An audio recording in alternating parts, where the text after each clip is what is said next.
Aroma ടിവിയുടെ എല്ലാ മാന്യ ശ്രോതാക്കൾക്കും വേഗം വരുന്ന കർത്താവായ യേശു ക്രിസ്തുവിന്റെ ധന്യതിരുനാമത്തിൽ വന്ദനത്തെയും സ്വാഗതത്തെയും അറിയിക്കുന്നു. അനുഗ്രഹീതവും മനോഹരവുമായ നല്ല നിമിഷങ്ങൾക്കായി, നല്ല ദിവസത്തിനായി ഞാൻ കർത്താവിന് സ്തോത്രം ചെയ്യുന്നു. അരോമ ടി വി ശ്രോതാക്കളോടൊപ്പം വീണ്ടും ഒരുമിച്ച് ഒരു പ്രാവശ്യം ഉണ്ടായിരിക്കുന്നതിൽ ഞങ്ങൾക്ക് വളരെ സന്തോഷമുണ്ട്. വളരെ അനുഗ്രഹിക്കപ്പെട്ടതായ സാക്ഷ്യങ്ങളും ദൈവം നടത്തിയ അത്ഭുതകരമായ വഴികളും ഒക്കെ ഓരോ ദിവസവും പ്രേക്ഷകരോടൊപ്പം പങ്കുവയ്ക്കുന്നതിൽ ഞങ്ങൾക്ക് വളരെ സന്തോഷമുണ്ട്. ഇന്ന് നമ്മൾ ക്ഷണം സ്വീകരിച്ച് നമ്മോടൊപ്പം ജോയിൻ ചെയ്തിരിക്കുന്ന കർത്താവിൻ്റെ ദാസി സിസ്റ്റർ റോസ്ലി ഡെന്നി തൻ്റെ ജീവിതാനുഭവങ്ങൾ പ്രേക്ഷകരോടൊപ്പം പങ്കുവയ്ക്കുന്നു. വ്യത്യസ്തമായ ജീവിതാനുഭവത്തിലൂടെ കർത്താവിനെ കണ്ടുമുട്ടുവാനും ദൈവനാമ മഹത്വത്തിന് വേണ്ടി തൻ്റെ ജീവിതം സമർപ്പിക്കുവാനിടയായി തീർന്ന ചില അനുഭവങ്ങൾ പ്രേക്ഷകരോടൊപ്പം പങ്കുവയ്ക്കുന്നു.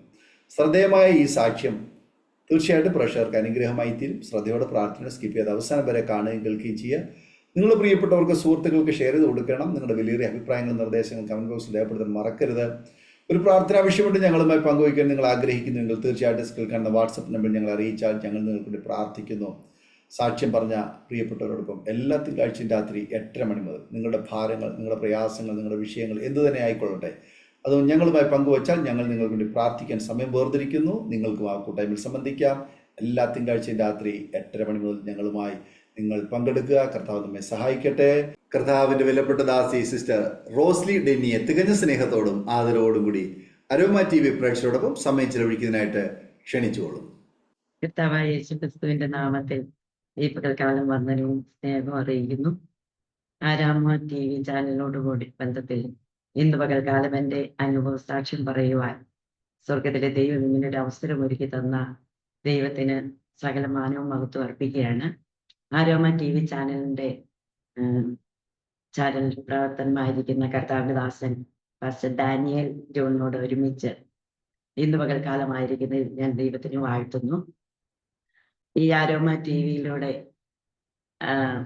ഞാൻ പലപ്പോഴും പല ദൈവമക്കളുടെയും സാക്ഷ്യങ്ങൾ കേൾക്കുവാൻ, ദൈവം അവരെ വിടുവിച്ച വിധങ്ങളെ കുറിച്ച് സാക്ഷ്യങ്ങൾ കേൾക്കുവാൻ, അതെന്റെ ജീവിതത്തിൽ ഒത്തിരി അനുഗ്രഹവും വിടുതലുമായി തീരുവാൻ ദൈവം സഹായിച്ചിട്ടുണ്ട്.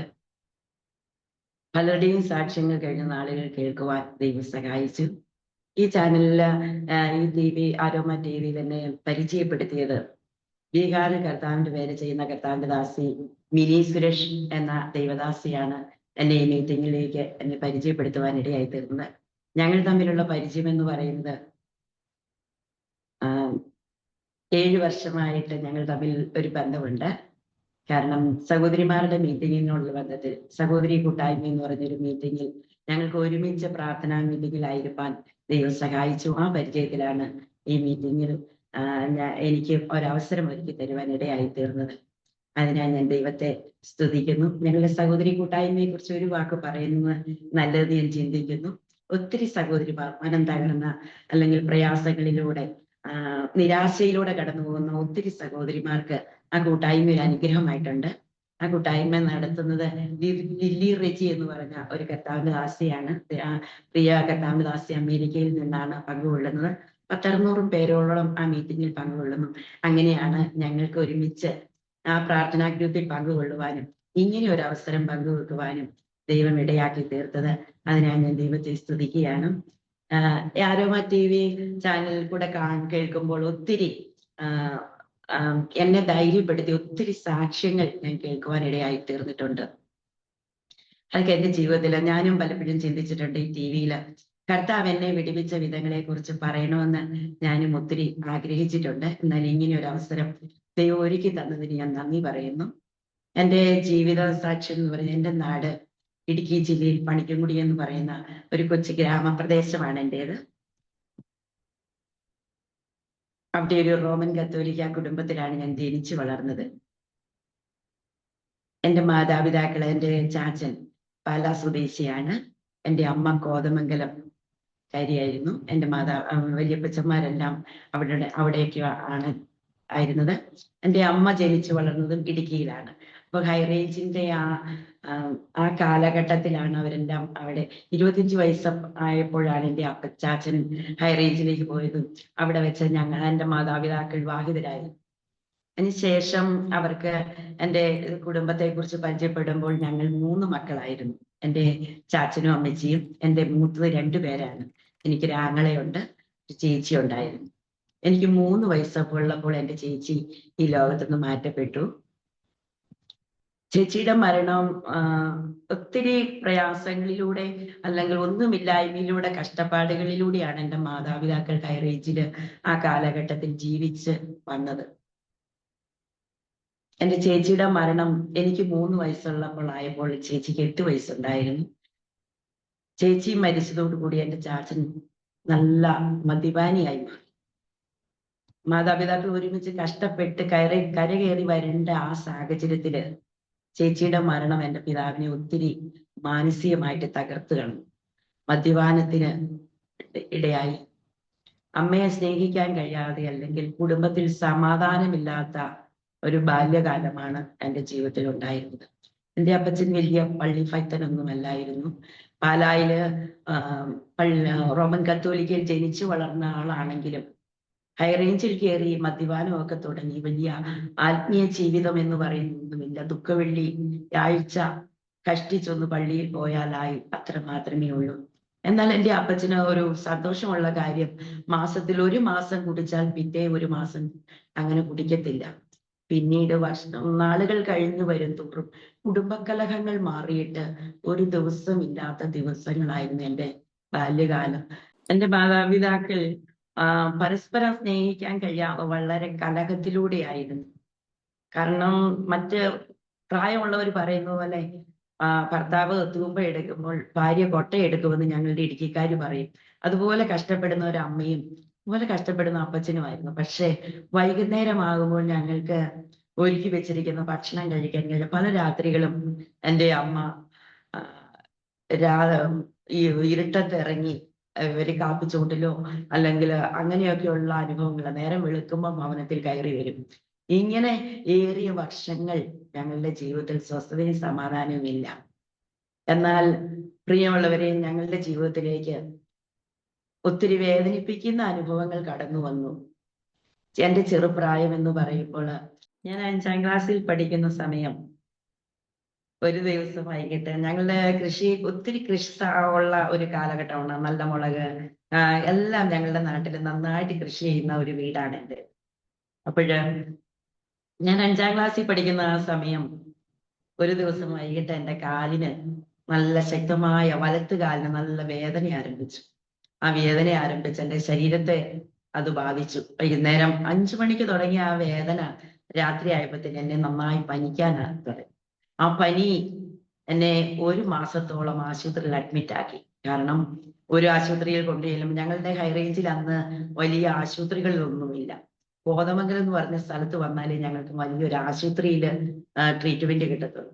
ആ സാഹചര്യത്തിൽ എന്നെ അടുത്തുള്ള ആശുപത്രിയിലൊക്കെ കൊണ്ടുപോയി കഴിഞ്ഞപ്പോൾ അവർ പറഞ്ഞു, ദൂരേക്ക് കൊണ്ടുപോകുക, ഒരു രക്ഷയുമില്ല. കാരണം കാല് നിലത്ത് കുത്താൻ പറ്റുന്നില്ല, ശരീരത്തെ പനി വിട്ടു മാറുന്നില്ല, എന്ത് ചെയ്യണമെന്ന് അറിയത്തില്ലാതെ ഇരിക്കുന്ന സാഹചര്യത്തിൽ കോതമംഗലം ബെസ്റ്റുലസ് ആശുപത്രിയിൽ എന്നെ അഡ്മിറ്റ് ആക്കി. അന്ന് ഞാൻ 5ാം ക്ലാസ്സിൽ പഠിക്കുക. അഡ്മിറ്റ് ആക്കി കഴിഞ്ഞപ്പോൾ അവര് പറഞ്ഞു, ഇത് പിള്ളവാദം, തളർവാദം വന്നതാണ്. അതുകൊണ്ട് ഈ പനി മാറിയാലേ നമുക്ക് എന്തെങ്കിലും ചെയ്യാൻ പറ്റത്തുള്ളൂ. അങ്ങനെ എൻ്റെ കാല് നിലത്ത് കുത്താൻ കഴിയാതെ 1 മാസത്തോളം കോതമംഗലം ബെസ്റ്റുലസ് ആശുപത്രിയിൽ ഞാനും അമ്മയും അഡ്മിറ്റ് ആകേണ്ട അവസ്ഥ വന്നു. പ്രിയമുള്ളവരെ, കാല് നിലത്ത് കുത്തുവാൻ കഴിയത്തില്ല. അന്ന് ഞാന് ആള് നല്ല വണ്ണമുള്ള ഒരു ആളായിരുന്നു ഞാനന്ന്. പക്ഷെ എൻ്റെ ആ സാഹചര്യം എന്ന് പറയുന്നത്, ഒരു വലത്ത് കാല് തളർന്നു പോയിട്ട് എന്ത് ചെയ്യണമെന്ന് അറിയത്തില്ലാതെ ഒരു നിസ്സഹായ അവസ്ഥ. ആ കാലഘട്ടത്തിൽ അവിടെ പലർക്കും അങ്ങനെ തളർവാദം വന്ന് തളർന്നു പോയി വീട്ടിൽ കിടക്കുന്നതായ സാഹചര്യത്തിലേക്ക് വന്നു. അന്നത്തെ വാർത്തകളിലൊക്കെ എഴുതി ഇങ്ങനെ വരാനിടയായി തീർന്നു, പണിക്കൻകുടി സ്കൂളിൽ പഠിക്കുന്ന പല കുഞ്ഞുങ്ങൾക്കും തളർവാദം വരുന്നു എന്ന്. എന്നാൽ പ്രിയമുള്ളവരെ, ഈ തളർവാദം വഹിച്ച് എന്നാൽ എൻ്റെ കാലിനൊരു ശേഷിപ്പോ മെലിച്ചിലോ ഒന്നും ഉണ്ടായില്ല. ഞാന് ഇങ്ങനെ കിടക്കുമ്പോൾ എൻ്റെ 29ാമത്തെ ദിവസം കട്ടിൽ നിന്ന് താഴെ ഇറങ്ങാൻ പോലും പറ്റുന്നില്ല.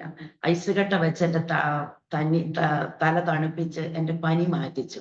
എന്നാൽ ആശുപത്രിക്കാര് പോലും എന്ത് ചെയ്യണമെന്ന് അറിയത്തില്ലാതെ നിൽക്കുന്ന സാഹചര്യത്തില് ഞങ്ങൾക്ക് അധികം പെന്തക്കോസ്ത് അല്ലെങ്കിൽ പ്രാർത്ഥിക്കുന്ന ആ ഒരു രീതികളൊന്നും ഇല്ലായിരുന്നു. ഞങ്ങൾക്ക് പള്ളിയിൽ പോകുക, കൂടിപ്പോയാൽ ഒരു റോസാപ്പൂ കൊണ്ടുവന്ന് യേശുമ്പുരാന്റെ രൂപത്തിന് മുമ്പിൽ വെക്കുക, അത്ര മാത്രമേ ഉള്ളൂ. ബൈബിള് വായിക്കണം അല്ലെങ്കിൽ ബൈബിളുമായിട്ടുള്ള യാതൊരു ബന്ധങ്ങളും അന്ന് ഞങ്ങൾക്ക് ഇല്ലായിരുന്നു. ഈ സാഹചര്യത്തിൽ ഞങ്ങളുടെ നാട്ടിൽ പ്രവർത്തിക്കുന്ന ഒരു പാസ്റ്റർ അവിചാരിതമായിട്ട് ഞാനിങ്ങനെ ആശുപത്രിയിലാണെന്ന് അറിഞ്ഞ് ഞങ്ങൾ കോതമംഗലത്ത് ആ ദൈവദാസം വന്നു. അന്ന് ആ ദൈവദാസം വന്ന് എനിക്ക് വേണ്ടി പ്രാർത്ഥിച്ചു. അപ്പോൾ ആ ദൈവദാസൻ എന്നെ കാണാൻ വന്നു പ്രാർത്ഥിച്ചെങ്കിലും ഇത് രോഗശാന്തി കിട്ടുമെന്നോ അങ്ങനെയുള്ള കാര്യങ്ങൾക്കൊന്നും ഞങ്ങൾക്ക് അറിയത്തില്ല, ഞങ്ങൾ കേട്ടിട്ടില്ല. ആ സാഹചര്യത്തിൽ ആ പാസ്റ്റർ വന്ന് പ്രാർത്ഥിച്ചു കഴിഞ്ഞിട്ട് ഇങ്ങനെ പറഞ്ഞു, വീട്ടിൽ വരുമ്പോൾ പ്രാർത്ഥിച്ച എണ്ണ തരാം, ദൈവം സൗഖ്യമാക്കി. എന്നാൽ 28ാമത്തെ ദിവസം ആ ഫാസ്റ്റ് വന്ന് പ്രാർത്ഥിച്ചു. പിറ്റേ ദിവസം ഞാൻ കാലുകുത്തി നടക്കാൻ, എൻ്റെ ജീവിതത്തിൽ അതൊരു അത്ഭുതമായി മാറി. കാലുകുത്തി നടക്കാനിടയായി തീർന്നു. ഇത് ആ ഒരു അനുഭവം കിട്ടി ഞാൻ വീട്ടിൽ പോയി. ആ വീട്ടിൽ ചെന്നു. പലപ്പോഴും ആ ഫാസ്റ്റ് വരികയും പ്രാർത്ഥിക്കുകയും ഒക്കെ ചെയ്യുമെങ്കിലും എൻ്റെ അപ്പച്ചന് അതത്ര താല്പര്യമൊന്നുമില്ല. പക്ഷെ ഞങ്ങളുടെ നാട്ടില് ഒരു IPC ചർച്ചുണ്ട്. ആ ചർച്ചിലെ അന്നത്തെ പാസ്റ്റപ്പച്ചൻ എന്ന് പറയുന്നത് ഒരു ഞങ്ങളെല്ലാം വിളിക്കുന്നത് ചാമ്പാറുദേശി എന്നാണ് പറയുന്നത്. ആ പാസ്റ്റപ്പച്ചൻ അതിലെ ജൂബയും ഇട്ട് ബൈബിളും പിടിച്ച് ആ റോട്ടേ പോകുന്ന രംഗം പാസ്റ്റപ്പച്ചനും അമ്മച്ചിയും. അവർക്ക് അന്നും മക്കളൊക്കെ ഉണ്ടെങ്കിൽ അവരൊന്നും എനിക്കറിയത്തില്ല. ഞങ്ങൾ പള്ളിയിലേക്ക് പോകുമ്പോൾ ഈ അപ്പച്ചനെ കാണും. ഭയങ്കര ഒരു അപ്പച്ചൻ, നല്ല കറുത്തി അപ്പച്ചനാണേലും ആ ജൂബയും ആ ഷർട്ടും ഒക്കെ ആ മുണ്ടൊക്കെ കൊടുത്തുള്ള ഐശ്വര്യമുള്ള പോക്ക് കാണുമ്പോൾ ഒത്തിരി കാരണം മനസ്സിൽ ഒത്തിരി സന്തോഷിച്ചിട്ടുണ്ട്. പള്ളിയിലേക്കാ പോകുന്നെങ്കിലും സമാധാനമില്ലാത്ത ഒരു വീടായതുകൊണ്ട് ഈ അപ്പച്ചന്റെ പോക്ക് കാണുമ്പോൾ എനിക്ക് ഒത്തിരി സന്തോഷം തോന്നിയിട്ടുണ്ട്. പള്ളിയില് പോയി പള്ളിയിലെ പെരുന്നാൾ കൂടുമ്പോഴും വീട്ടിലെ രംഗങ്ങളെ കുറിച്ചുള്ള ഓർമ്മകളും വേദനകളുമായിരുന്നു അന്ന് എൻ്റെ ജീവിതത്തിൽ എന്നെ അലട്ടിയിരുന്നത്. ഈ സൗഖ്യം പ്രാപിച്ച് ഞാൻ വീട്ടിൽ വരുമ്പോൾ എൻ്റെ സഹോദരനും അമ്മയും അപ്പച്ചനും ഉള്ളു. പക്ഷെ പിറ്റേ ദിവസം ഞങ്ങളുടെ ജീവിതത്തിൽ ഈ പഴയ അനുഭവങ്ങൾ മാത്രം, ഈ വേദനിപ്പിക്കുന്ന അനുഭവങ്ങൾ. വിദ്യാഭ്യാസം പിന്നെയും സ്കൂളിൽ പോകാൻ തുടങ്ങി. ആ പഴയ രീതിയിൽ തന്നെ ജീവിതം മുമ്പോട്ട് പോയി. പക്ഷെ ആ സാഹചര്യങ്ങളിലൊന്നും ദൈവത്തെ അറിയേണ്ടവണ്ണം അറിഞ്ഞില്ല. അന്നൊക്കെ ഓണവാര ക്യാമ്പെന്ന് പറഞ്ഞ് പെന്തക്കോസ്തുകാരായ സഹോദരങ്ങൾ വിവിധ സ്ഥലങ്ങളിൽ നിന്ന് കടന്നു വന്നിട്ട് ഞങ്ങളുടെ സ്കൂളുകളില് ഓണവാര ക്യാമ്പുകളൊക്കെ നടത്തും. ഭവനങ്ങൾ കയറി ഇറങ്ങും.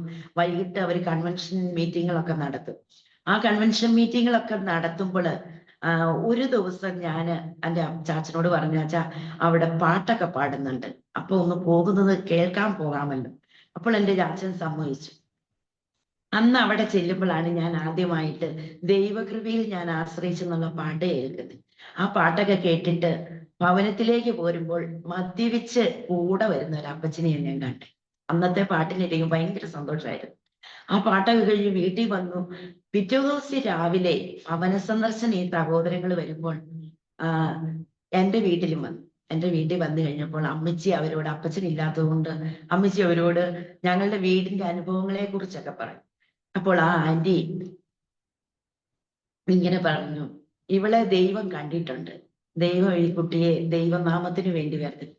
അന്ന് ദൈവത്തിന് വേണ്ടി വേർതിരിക്കൂ എന്ന് പറഞ്ഞപ്പോൾ ഞങ്ങൾക്ക് ആർക്കും ഒന്നും മനസ്സിലായില്ല. ആ ആന്റിയുടെ കൂട്ടത്തിൽ ഞാൻ പല വീടുകളും കയറി, എൻ്റെ അടുത്തുള്ള വീടുകളൊക്കെ പരിചയപ്പെടുത്താനായിട്ട് പോയി. അന്ന് ആന്റി പറഞ്ഞു, നീ ഒരു സുവിശേഷകയാകും എന്ന് ആ പോയ യാത്രയിൽ പറഞ്ഞു. അപ്പോഴും സുവിശേഷക എന്ന് പറഞ്ഞപ്പോഴും കത്തോലിക്കരായ ഞങ്ങൾക്ക് അറിയാവുന്നത് കന്യാസ്ത്രീകളും അച്ഛന്മാരും മാത്രമാണ്. പക്ഷെ അവര് വന്നു പോയി, കാലങ്ങൾ പിന്നെയും മുമ്പോട്ട് പോയി. പ്രിയമുള്ളവരെ, ഞങ്ങളുടെ ജീവിതത്തില് ഞാനും എൻ്റെ സഹോദരനും മാത്രം ഇട്ടുപിരിയാൻ കഴിയാത്ത ഭയങ്കര സ്നേഹമാണ്. കാരണം അപ്പച്ചനെ സ്നേഹിക്കാനോ അല്ലെങ്കിൽ അപ്പച്ചനോട് സ്നേഹമാണെങ്കിലും ഒന്ന് ചിരിച്ചു മിണ്ടാൻ ഉള്ള സാഹചര്യം ഞങ്ങൾക്ക് ആ ഒരു ഭവനത്തിൽ ഇല്ലായിരുന്നു. കൃഷിസമ്പത്തുകളുണ്ട്, മൃഗജാതികളുണ്ട്, ജോലിപ്പാടുകളുണ്ട്. പക്ഷേ നമുക്കൊരു സന്തോഷം ഭൗതിക നന്മകളിൽ ഞങ്ങൾക്ക് അനുഭവിക്കാൻ കഴിയില്ല. അങ്ങനെ ഇരിക്കുന്ന കാലഘട്ടത്തിൽ ഞങ്ങളുടെ നാട്ടില്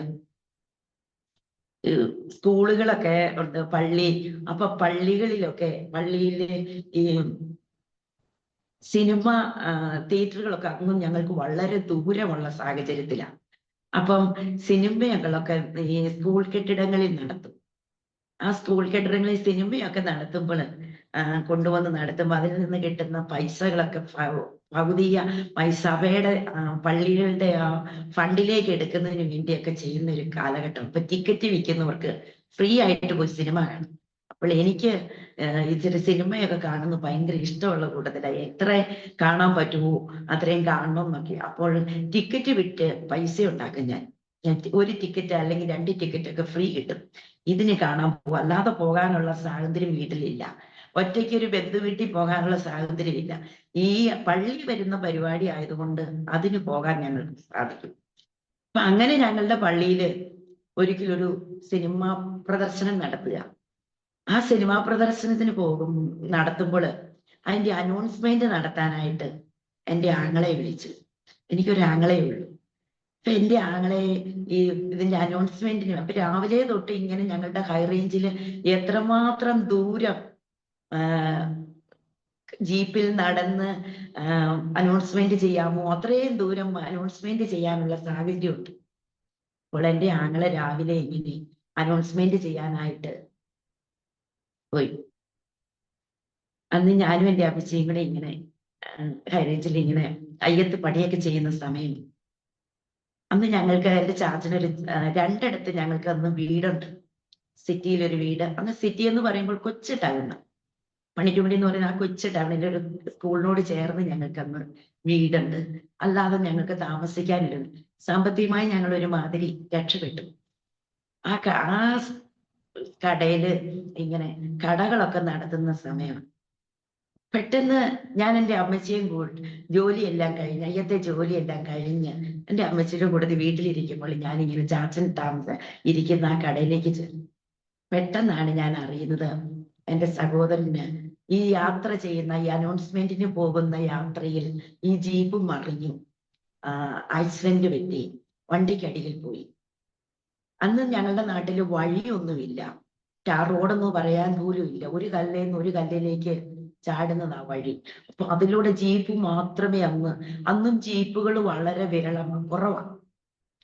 അപ്പം ഈ ജീപ്പ് മറിഞ്ഞു കഴിഞ്ഞപ്പോൾ രക്ഷപ്പെടുത്താനായിട്ട് ചെല്ലാൻ ആരുമില്ല.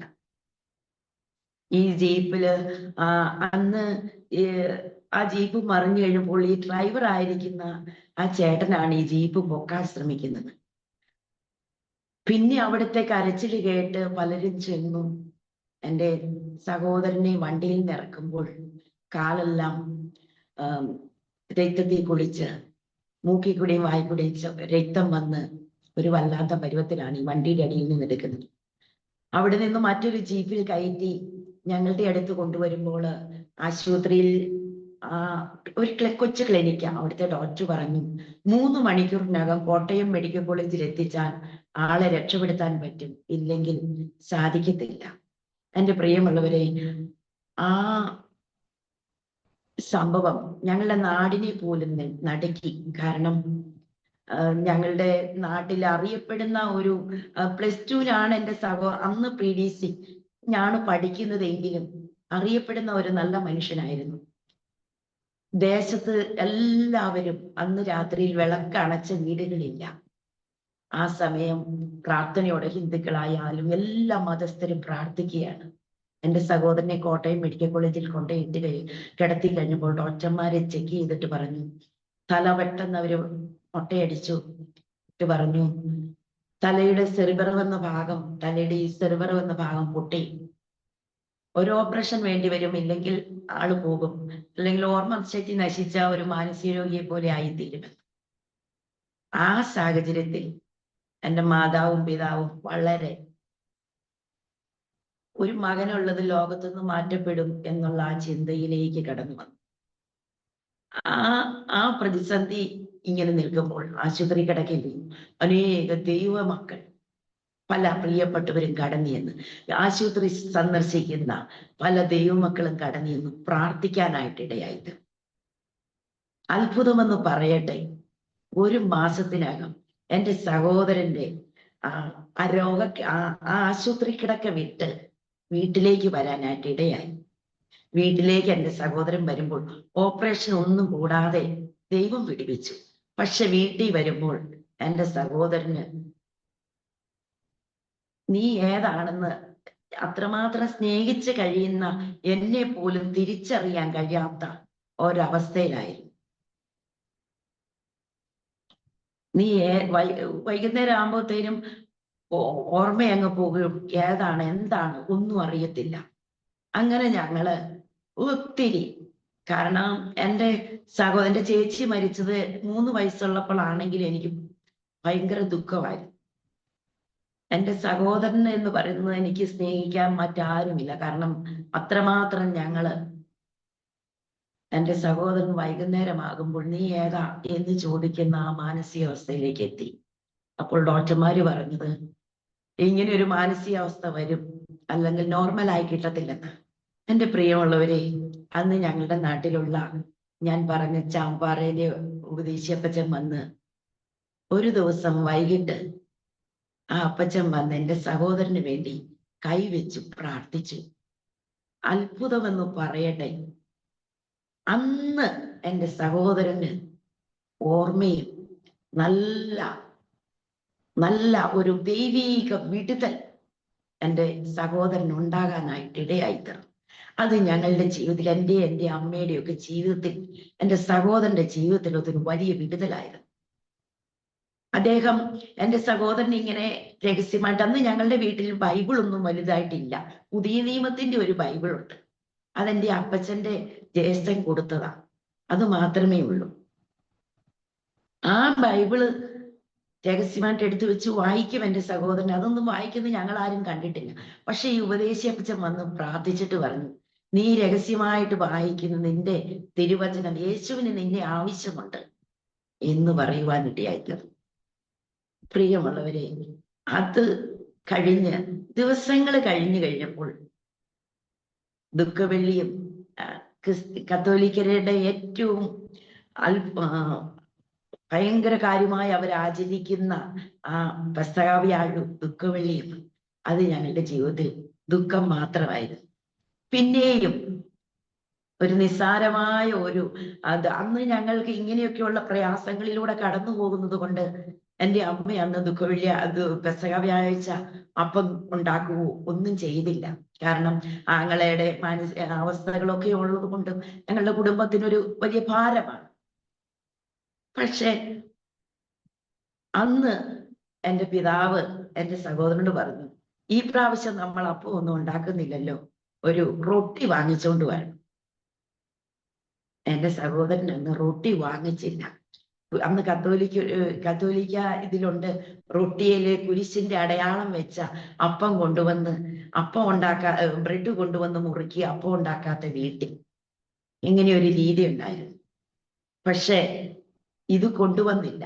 അന്ന് എൻ്റെ വീട്ടിൽ നടന്ന കുടുംബകലഹം ഒരിക്കലും തീർക്കാൻ കഴിയാത്തതായിരുന്നു. കുടുംബകലഹം, അമ്മയും എൻ്റെ സഹോദരനും രാത്രി മുഴുവൻ വീണ്ടും ദുഃഖവെള്ളിയാഴ്ച പള്ളിയിൽ പോയ എൻ്റെ അമ്മ തിരിച്ച് വീട്ടിലേക്ക് വന്നില്ല. അങ്ങനെ 13 ദിവസം എൻ്റെ അമ്മ എവിടെയാണെന്ന് എനിക്ക് അറിയത്തില്ലാതെ ജീവിക്കേണ്ട അവസ്ഥ വന്നു. ആ അമ്മയെ നഷ്ടപ്പെട്ട് ഞാൻ ഒറ്റയ്ക്ക് 13-14 വയസ്സുണ്ട് എനിക്ക് അന്ന് ഞങ്ങളുടെ നാട്ടിൽ കറണ്ട് വന്നിട്ടില്ല. രാത്രിയിൽ വിളക്ക് കത്തിച്ച് വയ്ക്കും. അപ്പച്ചൻ സമയം എത്രയായിരുന്നു പോലും ഒരു ക്ലോക്ക് പോലും ഇല്ലാത്ത അങ്ങനെയുള്ള രാത്രികൾ ജീവിതത്തിൽ കടന്നുപോയപ്പോൾ ഒത്തിരി ഭാരങ്ങളുണ്ടായി. ഇന്ന് പല കുടുംബ തകർച്ചകളും കാണുമ്പോൾ ഞാൻ ഓർക്കാറുണ്ട്.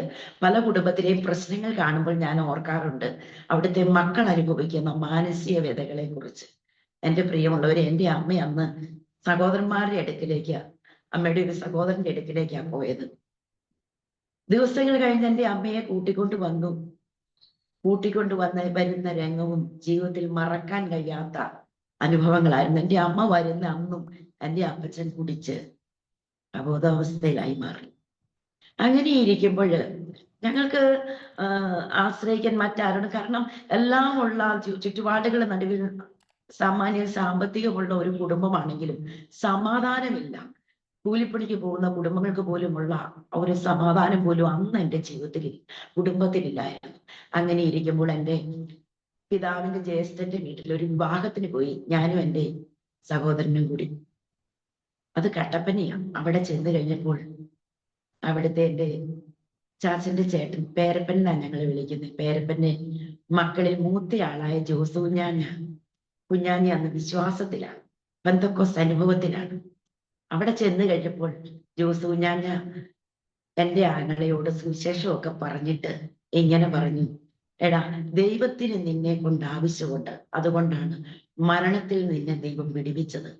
നീ ഈ PDC കഴിഞ്ഞ സമയം കർത്താവിന് വേണ്ടി ജീവിക്കണം എന്ന് പറഞ്ഞ് സുവിശേഷം പറഞ്ഞ് തന്നെ ആ ഒരു ആത്മീയത്തിലേക്ക് തിരിക്കുവാനായിട്ട് ഇടയായി തീർന്നു.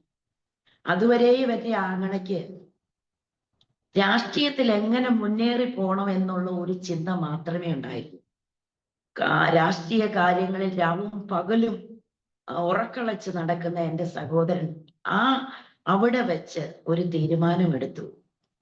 ആ തീരുമാനം അദ്ദേഹത്തെ മണക്കാല ഫെയ്ത്ത് തിയോളജിക്കൽ സെമിനാരിയിൽ പഠനത്തിനായി കൊണ്ടുവിടുവാനിടയായി തീർന്നു. ആ ജോസ് കുഞ്ഞാഞ്ഞ അന്ന് പറഞ്ഞു, ജോസെ, നീ മണക്കാല സെമിനാരിയിൽ പോയി പഠിക്കണം, അത് നിന്റെ ജീവിതത്തിൽ ഒരു വഴിത്തിരിവായി മാറും, ദൈവം നിന്നെ അനുഗ്രഹിക്കും. എൻ്റെ പ്രിയമുള്ളവരെ, ആ വാക്ക് കേട്ട് എൻ്റെ സഹോദരൻ വീട്ടിൽ വന്നിട്ട് ഇങ്ങനെ എൻ്റെ ചാച്ചനോട് പറഞ്ഞു, ചാച്ച, സായിപ്പന്മാരൊക്കെ വരുന്നിടമാണ്, ഇംഗ്ലീഷൊക്കെ നന്നായിട്ട് പഠിക്കാം, ജോസ് കുഞ്ഞാഞ്ഞയാണ് പറഞ്ഞത്, നമുക്ക് അവിടെ പോകാം. ജോസ് പറഞ്ഞെങ്കിൽ നീ പോകും എന്ന് പറഞ്ഞു.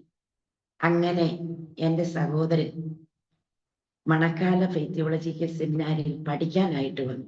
ഒരു രാഷ്ട്രീയക്കാരനായിരുന്നു സത്യത്തെങ്കിൽ അദ്ദേഹം.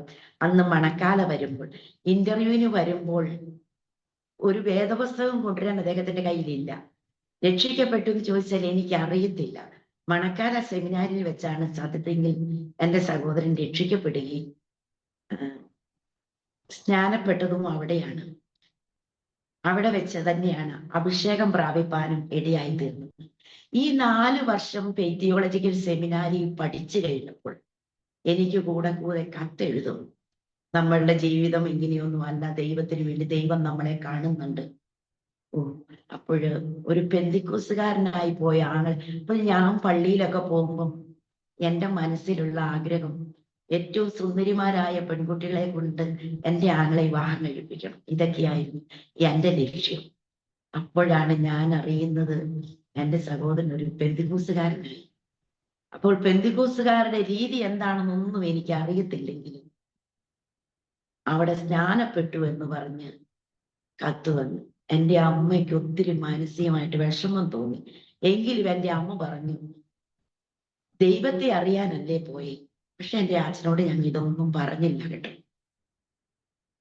എൻ്റെ സഹോദരൻ മണക്കാല സെമിനാരിയിൽ പഠിച്ച് ഓണത്തിനൊക്കെ ഞങ്ങളുടെ നാട്ടിൽ വരും. അങ്ങനെ ഇരിക്കുന്ന സമയത്താണ് മണക്കാല സെമിനാരിയിൽ നിന്ന് ഈ ടീം പ്രവർത്തനത്തിന് അന്ന് അവിടെ പഠിക്കുന്ന സഹോദരന്മാരെയൊക്കെ ഇങ്ങനെ ടീമായിട്ട് വിടും. ആ കാലഘട്ടത്തിൽ ഒരു 10 ദൈവദാസന്മാർ മണക്കാല പഠിക്കുന്ന ആ കുട്ടികളായിട്ടുള്ള പ്രിയപ്പെട്ടവരെ വിട്ടു. അവിടെ അന്ന് പ്രവർത്തനത്തിന് വന്ന ഒത്തിരി പേരെ എനിക്ക് ഓർമ്മ വരുന്നില്ല എങ്കിലും അന്ന് ഐവറുകാല താമസിക്കുന്ന ഇന്ന് കർത്താവിന്റെ വേലയിലായിരിക്കുന്ന തോട്ടമുക്കി പ്രവർത്തിക്കുന്ന ഒരു പാസ്സുണ്ട്, പാസ് M രാജൻ.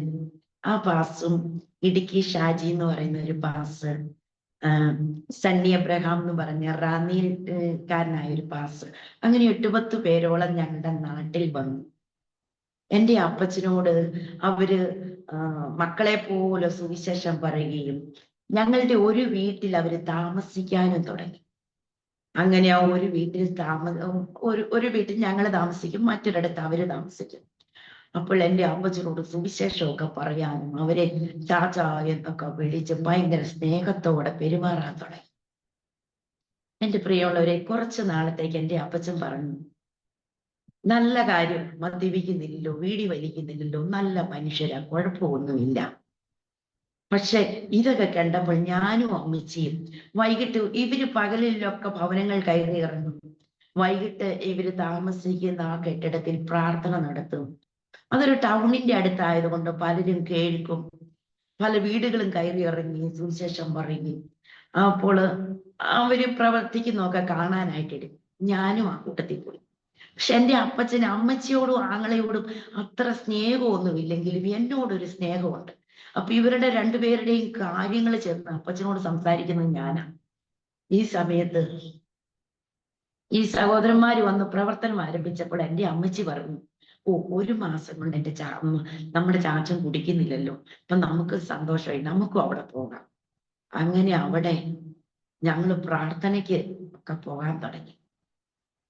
അപ്പോഴ് നാട്ടിലുള്ള ആൾക്കാർ എന്തു പറയുന്നു എന്നുള്ളതാ എൻ്റെ അപ്പച്ചന് ഏറ്റവും ഭയങ്കര അഭിമാനിയാണ്. മദ്യപിക്കുമെങ്കിലും ആരെയും തല്ലും, എന്ത് തെറ്റ് കണ്ടാലും ഉടനെ അവിടെ അടിക്കേണ്ടവരെയാണെ അടിക്കും. അങ്ങനെയുള്ളൊരു സ്വഭാവക്കാരനാണ്. അമ്മച്ചിയുടെ നേരെ കത്തിയൊക്കെ എടുത്തോണ്ട് ഓടിക്കുന്ന കണ്ട ഇന്ന് തീർന്നു കർത്താവേ. അങ്ങനെയുള്ള ഞെട്ടിപ്പിക്കുന്ന അനുഭവങ്ങളൊക്കെ അങ്ങനെയൊക്കെ ഉണ്ട്. അപ്പോഴ് നാട്ടുകാര് പറഞ്ഞു എൻ്റെ അപ്പച്ചനോട്, അമ്മയും മോളെയും പെന്തക്കോസ്തി വിടരുത്, മോൻ പോയത് പോട്ടെ, അവര് പോയാല് പെണ്ണിനൊരു ഭാവി ഉണ്ടാവത്തില്ല, നമ്മുടെ നാട്ടില് പെന്തിക്കോസുകാരും ഇല്ലല്ലോ, അപ്പൊ ഇവളുടെ ഭാവി എന്താ കണ്ടാലോ. അപ്പൊ എല്ലാവരും പറയും, എൻ്റെ വീട്ടുകാരും പറയും, എനിക്ക് സൗന്ദര്യമില്ല, അതുകൊണ്ടൊരു നല്ല ഭാവി ഉണ്ടാവത്തില്ല എന്ന് പറയും. ഇത് കേട്ട എൻ്റെ ചാച്ചൻ പിന്നീട് ഈ വന്ന സഹോദരങ്ങളെ വീട്ടിൽ കയറ്റത്തില്ല, പ്രാർത്ഥിക്കാൻ സമ്മതിക്കത്തില്ല, വീടൊഴിഞ്ഞു കൊടുക്കണമെന്നായി. ഭയങ്കര പ്രശ്നം. എങ്കിലും ഞങ്ങൾ പ്രാർത്ഥനയ്ക്കും അവിടെ ചെന്നിരിക്കും. ആ പ്രാർത്ഥനയിലൊക്കെ കൂടിയിരിക്കുമ്പോൾ അമ്മ രക്ഷിക്കപ്പെട്ടു.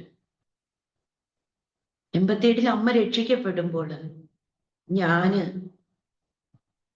ഹൃദയത്തിന്റെ അകത്തിൽ വാസ്തവത്തിൽ ദൈവസാന്നിധ്യം ഒന്നും അനുഭവിച്ചറിഞ്ഞില്ലെങ്കിലും അമ്മയ്ക്കും ആങ്ങളയ്ക്കും ഒരു കൂട്ടാകട്ടെ എന്നോർത്ത് ഞാനും പറഞ്ഞു, രക്ഷിക്കപ്പെടാൻ ഞാനും തയ്യാറാണ്.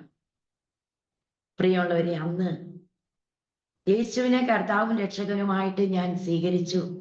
എൻ്റെ അമ്മയ്ക്കും ആങ്ങളുടെ ഒരു സപ്പോർട്ടിന് വേണ്ടി. ആ സാഹചര്യത്തില് രക്ഷിക്കപ്പെട്ടിട്ട് വീട്ടിൽ വന്നപ്പോൾ വീട് അടച്ച് തകർക്കുന്ന വലിയൊരു ഭൂകമ്പമാണ് തകർന്നത്. കാരണം മറ്റുള്ളവർ അറിഞ്ഞു രഹസ്യമായിട്ട് പിന്നെയും പ്രാർത്ഥനിക്കും. എൻ്റെ പള്ളിയിലുള്ളവര് ഞങ്ങളെ വിലക്കി. അച്ഛൻ വന്നു. എൻ്റെ ചാച്ചൻ കുടിച്ചിട്ട് പള്ളിയിൽ പോകുന്നത് ദുഃഖ വെള്ളിയാഴ്ച പോയാലായി. പക്ഷെ അച്ഛൻ ഞങ്ങളുടെ വീട്ടിൽ വന്നു. വീട് വെഞ്ചിരിക്കണം എന്നൊക്കെ എൻ്റെ ചാച്ചനോട് പറഞ്ഞു. ചാച്ചൻ പറഞ്ഞു, വീട് വെഞ്ചിരിക്കുന്നതിന് യാതൊരു കുഴപ്പമില്ല, എല്ലാം ഓക്കെയാണ്, പക്ഷെ അമ്മയും മോളും പള്ളിയിൽ വരണം. അച്ഛൻ വെച്ച ഡിമാൻഡ്. അമ്മ പള്ളി പോകത്തില്ല എന്ന് പറഞ്ഞു. എന്ത് ചെയ്യണം? ഞാൻ ഈ 2 തട്ടി നിൽക്കുന്ന വ്യക്തി ആയതുകൊണ്ട് എനിക്ക് ചാച്ചനെ വെറുക്കാൻ ഒക്കുന്നില്ല, അമ്മയെ വെറുക്കാൻ അവര് രണ്ടുപേരെക്കാട്ടിലും ഏറെ സ്നേഹിക്കുന്ന ആങ്ങളെ വെറുക്കാൻ ഒക്കും. പ്രിയമുള്ളവരെ, 4 വർഷത്തോളം പിന്നീട് പള്ളിയില്ല, പെന്തക്കോസ് പള്ളിയില്ല, കത്തോലിക്കൻ പള്ളി ഇല്ലാത്ത അവസ്ഥയിൽ വീടിനകത്ത് ഒതുങ്ങിക്കൂടി. അങ്ങനെ പോകുമ്പോൾ പള്ളിയിലെ അച്ഛന്മാര് മാറി മാറി വന്നു. ഒരു ദിവസം ഒരിക്കൽ വന്ന അച്ഛൻ പറഞ്ഞു, ഇങ്ങനെ പോയാ പള്ളിയിൽ അടക്കത്തില്ല, പ്രശ്നമായി. അമ്മയെ ആ അച്ഛന്റെ വാക്ക് കേട്ട് എൻ്റെ പിതാവ് അമ്മയെ എടുത്ത് അങ്ങ് ഉപദ്രവിച്ച് ബോധം നഷ്ടപ്പെട്ട് ഞാൻ ആശുപത്രി കൊണ്ടുപോകേണ്ട അവസ്ഥ. ആ കാലഘട്ടം കുറെ കൂടി മുമ്പോട്ട് പോയി. വേദനിപ്പിക്കുന്ന അനുഭവങ്ങൾ ഒന്നുമില്ലാത്ത ഞാൻ 2 തട്ടി നിന്ന, ഹൃദയം കൊണ്ട് 2 തട്ടി നിന്ന വ്യക്തി ആയതുകൊണ്ട് ഈ ഇടിയും ബഹളമൊക്കെ കണ്ടപ്പം ഞാൻ ഓടി പള്ളിയിൽ പോയി പഴയ കൂട്ടുകാരെയൊക്കെ കണ്ട് അവിടെ ന്യൂട്രലിൽ നിന്നു. കാരണം ഇടി മേടിച്ചെടുക്കാനുള്ള പേടിയുണ്ട്. അങ്ങനെ വീട്ടിൽ വന്നു കഴിഞ്ഞപ്പോൾ ഞാന് കണ്ട ഈ അനുഭവങ്ങൾ കണ്ടു കഴിഞ്ഞപ്പോൾ പിന്നെയും മനസ്സ് തകർന്ന് ഒരു വല്ലാത്ത പരിവായി. ഇങ്ങനെ നിൽക്കുന്ന സാഹചര്യം എൻ്റെ സഹോദരന്റെ ബൈബിൾ കോളേജിൽ പഠിത്തവും കഴിഞ്ഞ് വിവാഹാലോചനകൾ വരുന്ന കാലഘട്ടമാണ്. എൻ്റെ അപ്പം ആങ്ങളയുടെ വിവാഹത്തോടുള്ള ബന്ധത്തില് തൊടുപുഴ സ്ഥലത്ത് നിന്ന് എൻ്റെ ചേച്ചി എൻ്റെ ആങ്ങളയ്ക്ക് വിവാഹം കഴിക്കാൻ ഭാഗ്യം ഒരുക്കി.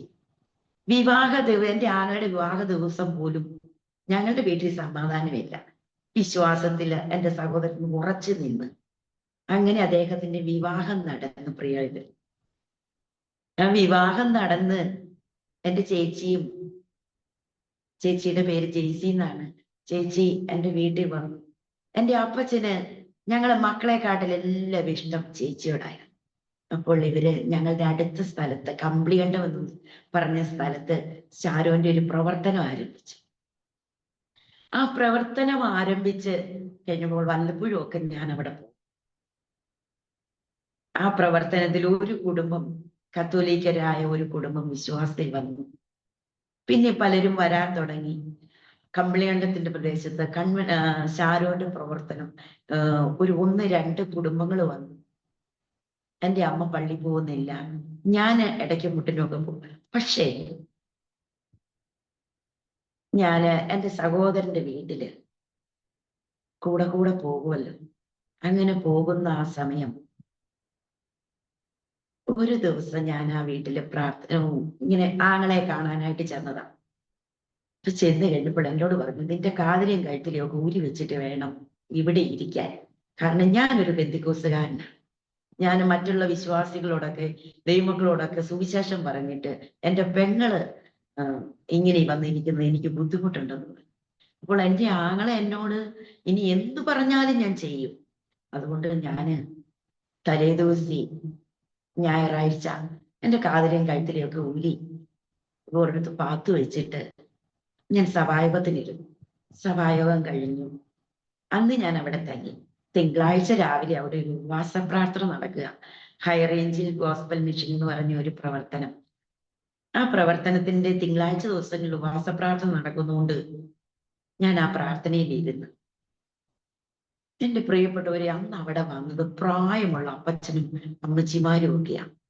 അന്ന് വലിയ സഭാകളൊന്നുമില്ല, ഒരു വീട്, അതിന്റെ ഒരു മുറി, അവിടെയാണ് പ്രാർത്ഥന നടക്കുന്നത്. ആ സഭാകളിൽ ഇരിക്കുമ്പോൾ ഈ പ്രായമുള്ളവരൊക്കെ വന്ന് ഭയങ്കരമായിട്ടും ദൈവത്തെ അങ്ങ് ആരാധിക്കും. അപ്പോൾ ഞാൻ ഓർത്തു, 10-18 വയസ്സുള്ള ഞാന് ഇങ്ങനെ ഇരിക്കുന്നത്, ഈ പ്രായമുള്ള ഒരു ദൈവത്തെ ആരാധിക്കുമല്ലേ. അപ്പൊ ഞാൻ ഇങ്ങനെ ഇവിടെ ഇരുന്നത് എന്തൊരു മോശമാണ്. എല്ലാവരും പാട്ടുപാടി ആത്മാവിൽ ആരാധിച്ചപ്പോൾ ഞാൻ അവിടെ ഇരുന്നുകൊണ്ട് മോശമാകാതിരിക്കാൻ പയ്യെ ഇങ്ങനെ നാടിക്കൊടുത്തു. കണ്ണൊക്കെ അടച്ചിട്ട് പയ്യെ സ്തോത്രമൊക്കെ ഹൃദയം കൊണ്ടും ചൂണ്ടുകൊണ്ടൊക്കെ സ്തോത്രം പറഞ്ഞ് ഇങ്ങനെ നാടി. എൻ്റെ ദൈവമക്കളെ, ഒരു വലിയ കണ്ണടച്ചിരുന്ന എൻ്റെ കണ്ണിലേക്ക്, എൻ്റെ വലത്ത് കണ്ണിലേക്ക് രാത്രിയിൽ ഒരു കാറിന്റെ ടോർച്ച്, ആ വെട്ടം എങ്ങനെ കണ്ണിലേക്ക് അടിക്കും അതുപോലൊരു പ്രകാശം എൻ്റെ വലത്ത് കണ്ണിലേക്ക് വന്നു കയറി. അപ്പോൾ എനിക്ക് കണ്ണ് തുറക്കാൻ തോന്നിയില്ല. ആ പ്രകാശം എൻ്റെ 2 കണ്ണിലും നമ്മള് രാത്രിയിൽ ആ ടോർച്ച് വെട്ടം, ആ കാറിന്റെ വെട്ടം എങ്ങനെ. അപ്പോൾ ഞാൻ ചിന്തിക്കുന്നത്, എൻ്റെ മുമ്പിൽ ഒരു വലിയ വാഹനം വന്ന് നിൽക്കുന്ന പോലുള്ള പ്രകാശമാണ് ഞാൻ അപ്പോൾ അനുഭവിക്കുന്നത്. ആ പ്രകാശം എൻ്റെ കണ്ണിലേക്ക് വന്നടിച്ചിട്ട് എൻ്റെ സകല നിയന്ത്രണം വിട്ട് ഞാൻ ദൈവത്തെ സ്തുതിച്ച് ദൈവത്തെ മഹത്വപ്പെടുത്തി. അന്നാണ് ഞാൻ യേശു കർത്താവിന്റെ സ്നേഹം വാസ്തവമായൊരു ദൈവീകമായത് ഭൂമിയിലുണ്ടെന്ന് അനുഭവിച്ചറിഞ്ഞു. ആ പരിശുദ്ധാത്മാവിന്റെ ശക്തി എൻ്റെ ജീവിതത്തിൽ എന്നെ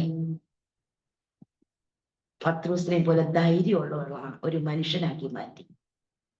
ഇല്ലേ, ഞാന് ആ അനുഭവം എനിക്ക് 10-40 വർഷമായി എൻ്റെ ജീവിതത്തിൽ എനിക്ക് ഇന്നും മറക്കാൻ കഴിയത്തില്ല.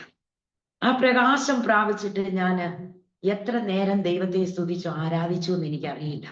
ആ പ്രകാശം മഴവില്ലിനേക്കാൾ കളറുകൾ എൻ്റെ കൺമുമ്പിൽ പ്രകാശിച്ചു.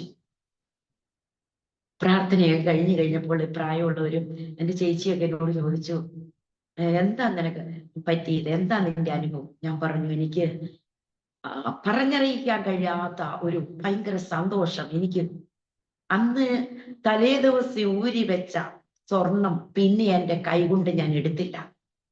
ആ അത് എൻ്റെ ആങ്ങളെ ഞാൻ കൊടുത്തിട്ട് ഞാൻ പറഞ്ഞു, ഇനി എനിക്കിത് വേണ്ട, ദൈവം ഉണ്ടെന്ന് ഞാൻ മനസ്സിലാക്കി എന്ന്.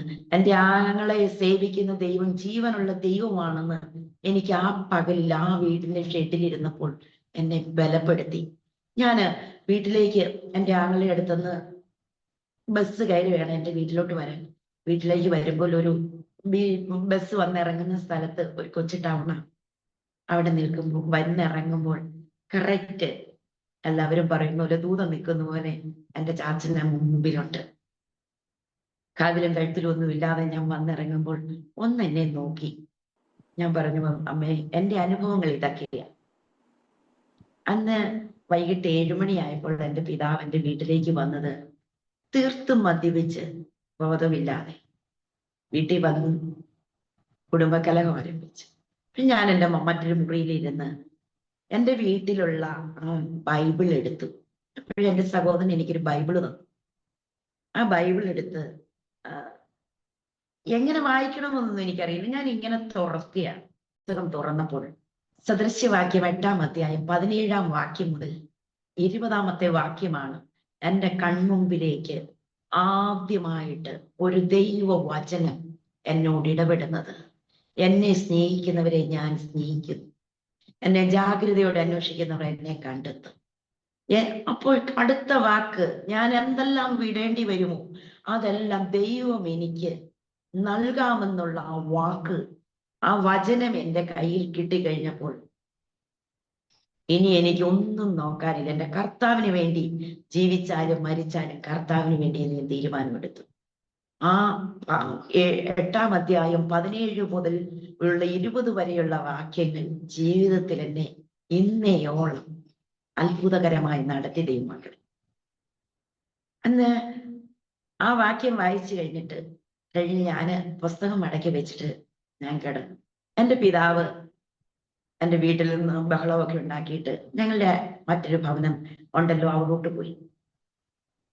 അങ്ങനെ പോയി കഴിഞ്ഞപ്പോൾ എൻ്റെ സഹോദരൻ ഈ വീട്, എൻ്റെ പിതാവ് ഞങ്ങളെ ഇട്ടിട്ട് ഞങ്ങളുടെ മറ്റൊരു വീട്ടിലോട്ട് താമസം മാറി അവിടെ ഒറ്റയ്ക്ക് കഞ്ഞി വെച്ച് കുടിച്ച് കിടക്കുകയാണെന്നൊക്കെ അറിഞ്ഞപ്പോൾ എൻ്റെ സഹോദരൻ വീട്ടിൽ വന്നിട്ട് എന്നോട് ഇങ്ങനെ പറഞ്ഞു, നീ ഇങ്ങനെ നിന്നാല് ചാച്ചൻ വീട്ടിലോട്ട് വരത്തില്ല, നീ അതുകൊണ്ട് നീ ഒന്ന് മാറി നിൽക്കുന്നല്ലോ, അപ്പൊ ചാച്ചൻ വീട്ടിലോട്ട് വരും, അവര് രണ്ടുപേരും കൂടെ അമ്മച്ചിയും ചാച്ചനും സന്തോഷമായിട്ട് ജീവിച്ചോളും എന്നോട് പറഞ്ഞു. ഓ ശരി, ഞാൻ അങ്ങനെ സമ്മതിച്ചു. എൻ്റെ സഹോദരന്റെ വീട്ടിൽ പോയി നിൽക്കാൻ എനിക്ക് ഒക്കത്തില്ല, കാരണം അവിടെ സാമ്പത്തികമായിട്ട് അന്നേ സമയത്തൊന്നുമില്ല, വളരെ ബുദ്ധിമുട്ടി കഴിയുന്ന കാലം. എന്നോട് ഇങ്ങനെ പറഞ്ഞതുകൊണ്ട് ഞാനും സമ്മതിച്ച് എന്നെ പായിപ്പാട് ന്യൂ ഇന്ത്യ ബൈബിൾ കോളേജിൽ കൊണ്ടുവരാക്കി. അന്നൊരു 10 ദിവസത്തെ ക്ലാസ് അവിടെ നടപ്പുണ്ട്. ആ ബൈബിൾ കോളേജിൽ കൊണ്ടുവന്ന് എന്നെ ആക്കുമ്പോൾ ഞാന് ഈ പ്രതിസന്ധികളൊക്കെ ഉള്ളത് കൊണ്ട് എനിക്കൊരു ബൈബിൾ കോളേജിൽ പോയി പഠിക്കാനുള്ള പഠനത്തിൽ എനിക്ക് വലിയ ബുദ്ധിയോ അങ്ങനെ കഴിവ് പ്രാപ്തിയോ ഉള്ള ആളല്ല. എൻ്റെ സാഹചര്യങ്ങൾ അങ്ങനെയാണ്. എനിക്ക് ഏറ്റവും ഇഷ്ടം എൻ്റെ അമ്മയുടെ കൂട്ടത്തില് കൃഷിപ്പണിയൊക്കെ ചെയ്യും. അപ്പം ഞാൻ അങ്ങനെ ജീവിക്കുന്ന ഒരാളായതുകൊണ്ട് പെട്ടെന്ന് ബൈബിൾ കോളേജിൽ കൊണ്ടുവന്ന് എന്നെ ആക്കി കഴിഞ്ഞപ്പോൾ എനിക്ക് പിന്നെ പെന്തക്കോസ്റ്റിൽ ഞാൻ ഈ അനുഭവം പ്രാപിച്ചെന്നുള്ളതല്ലാതെ എനിക്ക് ഒരു ഞായറാഴ്ച സഭായപ്പത്തിന് പോയെന്നല്ലാതെ ഒരു പ്രാർത്ഥനയോ എനിക്ക് പൊതുജനത്തിന്റെ ഇടയിലൊന്നും പ്രാർത്ഥിക്കാനോ ഒന്നും അറിയത്തില്ല. ഇങ്ങനെ ഞാൻ ബൈബിൾ കോളേജിൽ വന്നു. 10 ദിവസത്തെ ക്ലാസ് കഴിഞ്ഞു തിരിച്ച് വീട്ടിൽ പോകണം. തിരിച്ച് വീട്ടിൽ പോകാനായിട്ട് പോകുന്നതിന് മുമ്പ് എൻ്റെ അമ്മയുടെ ഒരു കത്ത് എനിക്ക് കിട്ടി.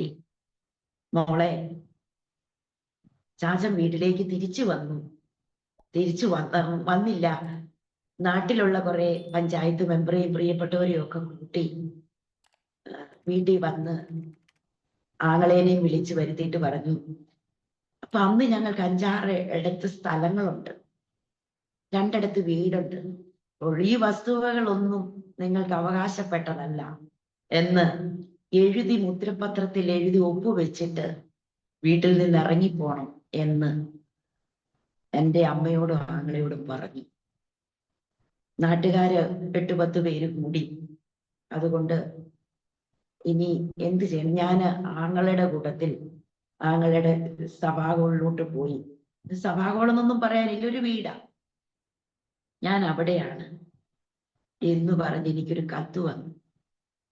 അന്ന് എൻ്റെ തല മണക്ക ഞാന് ബൈബിൾ കോളേജിൽ നിൽക്കുകയാണെങ്കിൽ എൻ്റെ തല കറങ്ങുവാണോ, എന്താണ് ഇനി എൻ്റെ ഭാവി, എൻ്റെ ജീവിതം എന്താകും? നാട്ടുകാർ പറഞ്ഞു, പലരും പറഞ്ഞതുപോലെ കണ്ടാൽ സൗന്ദര്യമില്ല, ഭാവി എന്താകും, ആര് സഹായിക്കും, ആങ്ങളയ്ക്ക് ഇത്ര മാത്രമേ ഉള്ളൂ. പക്ഷെ പ്രിയം, ഞാന് എൻ്റെ കർത്താവിന്റെ സന്നിധിയിൽ മുട്ടുമടക്കാനും ഒത്തിരി പ്രാർത്ഥിക്കാനും തുടങ്ങി. വീട്ടിലോട്ട് വരണ്ട എന്നുള്ള ഒരു ആഹ്വാനമാണ് അമ്മയുടെ കത്തിൽ. പക്ഷെ ഞാൻ വീട്ടിലേക്ക് വന്നു. വീട്ടിലേക്ക് വന്നപ്പോൾ എൻ്റെ വീടിന്റെ അവസ്ഥയെന്ന് പറയുന്നത് ഓടൊക്കെയുള്ള ഒരു നല്ല വീടാണ്, പക്ഷെ തകർന്നു കിടക്കുന്ന അവസ്ഥയാണ്. എല്ലാ സാധനങ്ങളും വിറ്റു പെറുക്കി, എൻ്റെ അമ്മയുടെ പേരിൽ കിടന്ന സ്ഥലം പോലും എൻ്റെ അപ്പച്ചൻ വിറ്റു. അങ്ങനെ ഒരു സാഹചര്യത്തിൽ വന്നു. ആങ്ങളെയാണെങ്കിൽ അവിടെ. പിന്നെയും തിരിച്ച് പായിപ്പാട് ബൈബിൾ കോളേജിൽ 1 വർഷത്തെ കോഴ്സിന് പിന്നെയും ചേർന്നു. ആ 1 വർഷം വീട്ടിൽ നിൽക്കാൻ സാഹചര്യങ്ങളില്ല. അപ്പൊ ചാച്ചന്റെ അടുത്ത് ചെല്ലുമ്പോൾ ചാച്ചൻ പറയും, അമ്മയില്ലാത്ത വീട്ടിൽ പെൺമക്കള് നിൽക്കാൻ പാടില്ല. ആങ്ങളുടെ അടുത്ത് ചെല്ലുമ്പോൾ ആങ്ങളുടെ അന്നത്തെ സാഹചര്യം ഓർക്കുമ്പോൾ ആങ്ങളയ്ക്ക് മക്കളുണ്ട്, അമ്മയുണ്ട്. അമ്മയന്ന് ശാരീരികമായി നല്ല സുഖമില്ലാത്ത വ്യക്തിയായി. അപ്പോൾ അവിടെയും നിൽക്കാനൊക്കത്തില്ല. ജീവിതത്തില് ഒത്തിരി പ്രതിസന്ധികൾ മാത്രമായി മാറി. പക്ഷേ ന്യൂ ഇന്ത്യ ബൈബിൾ കോളേജിൽ പ്രാർത്ഥിക്കുന്ന ഒരു കൂട്ടം സഹോദരിമാരെ ദൈവം നൽകി തന്നു. അന്ന് അവിടെ പഠിപ്പിച്ചു കൊണ്ടിരുന്ന ഒരു കർത്താവിന്റെ ദാസിയാണ് സൂസി ജോർജ് എന്ന് പറഞ്ഞ ഒരു കർത്താവിന്റെ ദാസി. ഇന്ന് കർത്താവിന്റെ വേല ചെയ്യുന്നു. ഇവിടെ അന്ന് പഠിപ്പിക്കുമായിരുന്നു. അവരെല്ലാം വിളിച്ചിരുത്തി പ്രാർത്ഥിക്കുമായിരുന്നു. കർത്താവിന്റെ നെറ്റിയിൽ ചേർക്കപ്പെട്ട കർത്താവിന്റെ ദാസി വി ജാനറ്റ് എന്ന് പറഞ്ഞ ഒരു കർത്താവിന്റെ ദാസിയായിരുന്നു അന്ന് അവിടുത്തെ വാർഡൻ. അവരെല്ലാം വിളിച്ചിരുത്തി എന്നെ പ്രാർത്ഥിപ്പിക്കും, എന്നെ ധൈര്യപ്പെടുത്തും. ഈ 1 വർഷത്തെ കോഴ്സ് കഴിഞ്ഞ് ഞാൻ തിരിച്ചു വരുമ്പോൾ എൻ്റെ സഹോദരൻ മക്കള് 2 പേരും അമ്മയും മൂവാറ്റുപുഴയിലാണ്. അന്ന് അവര് സ്ഥലം മാറി മൂവാറ്റുപുഴ വന്നു. അവിടെ പുതിയ പ്രവർത്തനമാണ് എൻ്റെ സഹോദരൻ എടുത്തിരിക്കുന്നത്. എൻ്റെ ചാച്ചൻ അവനുമായിട്ട് യാതൊരു ബന്ധവും വീട്ടിൽ കയറ്റത്തില്ല.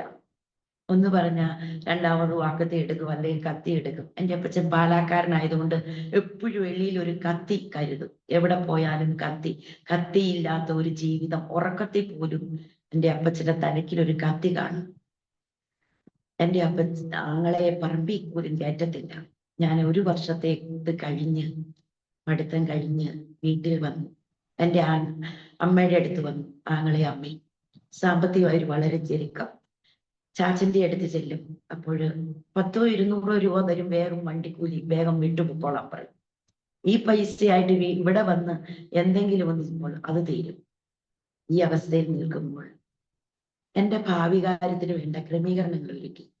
ഒരുങ്ങാൻ പല വിവാഹാലോചനകൾ വന്നു. എന്നാൽ ഞങ്ങളുടെ നാട്ടിൽ അന്ന് പ്രവർത്തിച്ച, ഇന്ന് നിത്യതയിൽ വിശ്രമിക്കുന്ന VN തോമസ് എന്ന് പറഞ്ഞ ഒരു പാസ്റ്റർ അന്ന് തൊടുപുഴയാണ് പ്രവർത്തിക്കുന്നത്. തൊടുപുഴ പ്രവർത്തിക്കുമ്പോൾ അവിടെ വല്ലപ്പോഴുമൊക്കെ പ്രാർത്ഥനയ്ക്ക് കടന്നു പോകുമായിരുന്നു എൻ്റെ അച്ചായൻ. എൻ്റെ അച്ഛൻ അവിടെ പ്രാർത്ഥനയ്ക്ക് കടന്നു പോകുന്നുണ്ട്. ഈ പാസ്റ്റർക്ക് അദ്ദേഹത്തെ ഭയങ്കര ഇഷ്ടമാണ്. എൻ്റെ അച്ഛൻ അന്ന് തൊടുപുഴ നെടീശാരി എന്ന സ്ഥലത്താണ് എൻ്റെ അച്ഛൻ്റെ വീട്. പക്ഷെ സഭയിൽ പോകുന്നത് വാഴക്കുളം അസംബ്ലി സഭകളിലാണ്. തൊടുപുഴ എൻ്റെ അച്ഛൻ്റെ വീട്ടുകാരെല്ലാം കത്തോലിക്കരാണ്. ഒറ്റയ്ക്ക് വിശ്വാസത്തിൽ വന്നതാണ്. ഒരു പെങ്ങളുണ്ട്, ആ ചേച്ചിയും വിശ്വാസത്തിൽ വന്നു. അവരും ഏച്ചിയിലാണ്. അവരുടെ വീടാണ് വാഴക്കുളത്ത്. അപ്പോൾ ഞങ്ങളുടെ എൻ്റെ പാസ് VN തോമസ് പാസ് എൻ്റെ അച്ഛനെ പരിചയമുള്ളത് കൊണ്ട്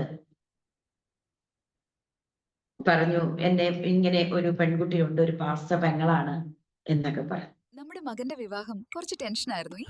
അപ്പോഴാണ് ഞങ്ങൾ aromamary.com രജിസ്റ്റർ ചെയ്തത്. അവിടെ നിന്നാണ് നമ്മുടെ മകന് നല്ലൊരു പെൺകുട്ടിയെ കണ്ടെത്തിയത്. ഇന്ന് തന്നെ aromamary.com ഡൗൺലോഡ് ചെയ്യൂ. അങ്ങനെ വിവാഹാലോചന നടക്കുക. കത്തോലിക്കന്ന് വിവാഹാലോചന അപ്പൊ ഞങ്ങൾ ഇന്ന് സുവിശേഷ എന്റെ അച്ഛൻ അന്ന് സുവിശേഷ വേലയിലൊന്നുമല്ല. സുവിശേഷ വേലയ്ക്ക് പാസ്റ്റർമാരുടെ കൂട്ടത്തിൽ എവിടെ വേണേലും എങ്ങനെ വേണേലും ഒക്കെ പോകും. പക്ഷെ ഒരു സുവിശേഷകനായി മാറാൻ താല്പര്യമില്ല. അന്ന് ഞങ്ങളുടെ പാസ്റ്റർ പറഞ്ഞത് കൊണ്ട് വിവാഹാലോചന ഒരുക്കപ്പെട്ടു. ഇപ്പോഴും ഞങ്ങളുടെ നാട്ടിൽ ഞങ്ങളുടെ സഭയുടെ പാസ്റ്റർ ആയിരുന്നു ഈ വി എൻ ജേക്കബ് എന്ന് പറഞ്ഞ പാസ്റ്റർ. അപ്പൊ ആ പാസ്റ്റർ ഇങ്ങനെ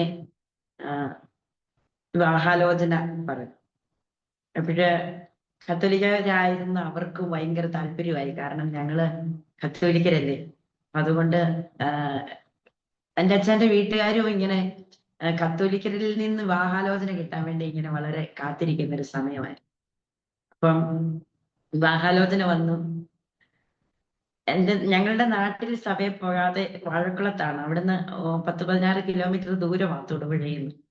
അവിടെയാണ് എൻ്റെ അച്ഛൻ സഭയിൽ പോയത്. അങ്ങനെ ആ വിവാഹാലോചന വന്നു കഴിഞ്ഞപ്പോൾ എൻ്റെ സഹോദരൻ എൻ്റെ അപ്പച്ചനോട് ചെന്ന് ഇങ്ങനെ റൂട്ടിൽ നിന്നുകൊണ്ട് പറഞ്ഞു, ഇങ്ങനെ ഒരു വിവാഹാലോചന വന്നിട്ടുണ്ട്, നമുക്കത് നടത്തണം. അപ്പോഴെന്റെ പിതാവ് പറഞ്ഞു, കയ്യിൽ കാശുണ്ടെങ്കിൽ നടത്തിക്കൂ, എനിക്ക് ഉത്തരവാദിത്തമില്ല. പക്ഷേ എൻ്റെ പിതാവിന് ഇങ്ങനെയൊക്കെ ആണെങ്കിൽ പോലും എൻ്റെ ഭാവി കാര്യം, എൻ്റെ ജീവിതം നശിച്ചു പോകരുത് എന്ന് അദ്ദേഹത്തിന് ആഗ്രഹം ഉണ്ടായിരുന്നത് കൊണ്ട് ആ വിവാഹ കാര്യങ്ങളൊക്കെ ക്രമീകരിക്കാനായിട്ട് ദൈവം ഇടയാക്കി. 91 ഡിസംബറിൽ ഞങ്ങളുടെ വിവാഹ കാര്യങ്ങൾക്ക് വേണ്ട എല്ലാ പക്ഷേ സുവിശേഷ വേല, ഞാനൊരു ബൈബിൾ കോളേജിൽ പഠിച്ച ആളായതുകൊണ്ട് എൻ്റെ അച്ഛന് ഭയങ്കര വിഷമമായിരുന്നു. കാരണം സുവിശേഷ വേലയ്ക്ക് പോകണമല്ലോ. കാരണം അദ്ദേഹത്തിന് ജോലി ചെയ്ത് കർത്താവിന്റെ ദാസന്മാരെ സഹായിക്കണം, അല്ലെങ്കിൽ അങ്ങനെയൊക്കെയുള്ള എന്തും ദൈവനാമത്തിന് വേണ്ടി ചെയ്യണം എന്നുള്ളതായിരുന്നു. പക്ഷെ ഞാന് പലരും എന്നെ പഴിച്ച, അല്ലെങ്കിൽ പെന്തക്കോസ്തിൽ പോയത് കൊണ്ട് തകർന്നു പോയി എന്ന് പറഞ്ഞ സ്ഥാനത്ത് ജീവിതത്തിൽ ദൈവം ചെയ്ത ഒരു അത്ഭുതമാണ് എൻ്റെ ഭാവി കാര്യം.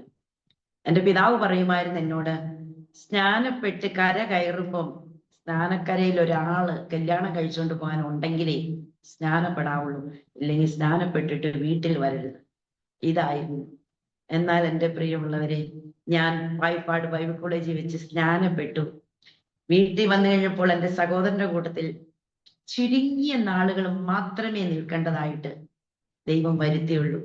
അത്ഭുതകരമായിട്ട് ഒരു കത്തോലിക്ക കുടുംബത്തിൽ നിന്ന് ഒറ്റയ്ക്ക് വിശ്വാസത്തിൽ വന്ന്, മാതാപിതാക്കളാണെങ്കിൽ പോലും കത്തോലിക്കരായതുകൊണ്ട് കത്തോലിക്ക കുടുംബത്തിൽ നിന്ന് കിട്ടുന്നത് ഒരു അത്ഭുതം എന്ന രീതിയിൽ അവരും കാത്തിരിക്കുമ്പോൾ ദൈവം എനിക്ക് വേണ്ടി തൊടുപുഴയിലെ നെടിശാല എന്ന് പറഞ്ഞ നെടിശാല പള്ളി ഭയങ്കര പേര് കേട്ട കത്തോലിക്കരുടെ പള്ളിയാണ്.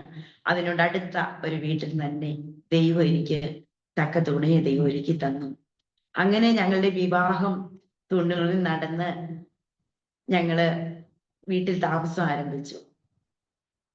ഞങ്ങൾ എവിടെ ചെന്നിരുന്നാലും ദൈവാലോചന വരുമ്പോൾ ദൈവദാസന്മാരിൽ കൂടെ കേൾക്കും, സുവിശേഷ വേലയ്ക്ക് വിളിയുണ്ട്, സുവിശേഷ വേലയ്ക്ക് ഇറങ്ങണം.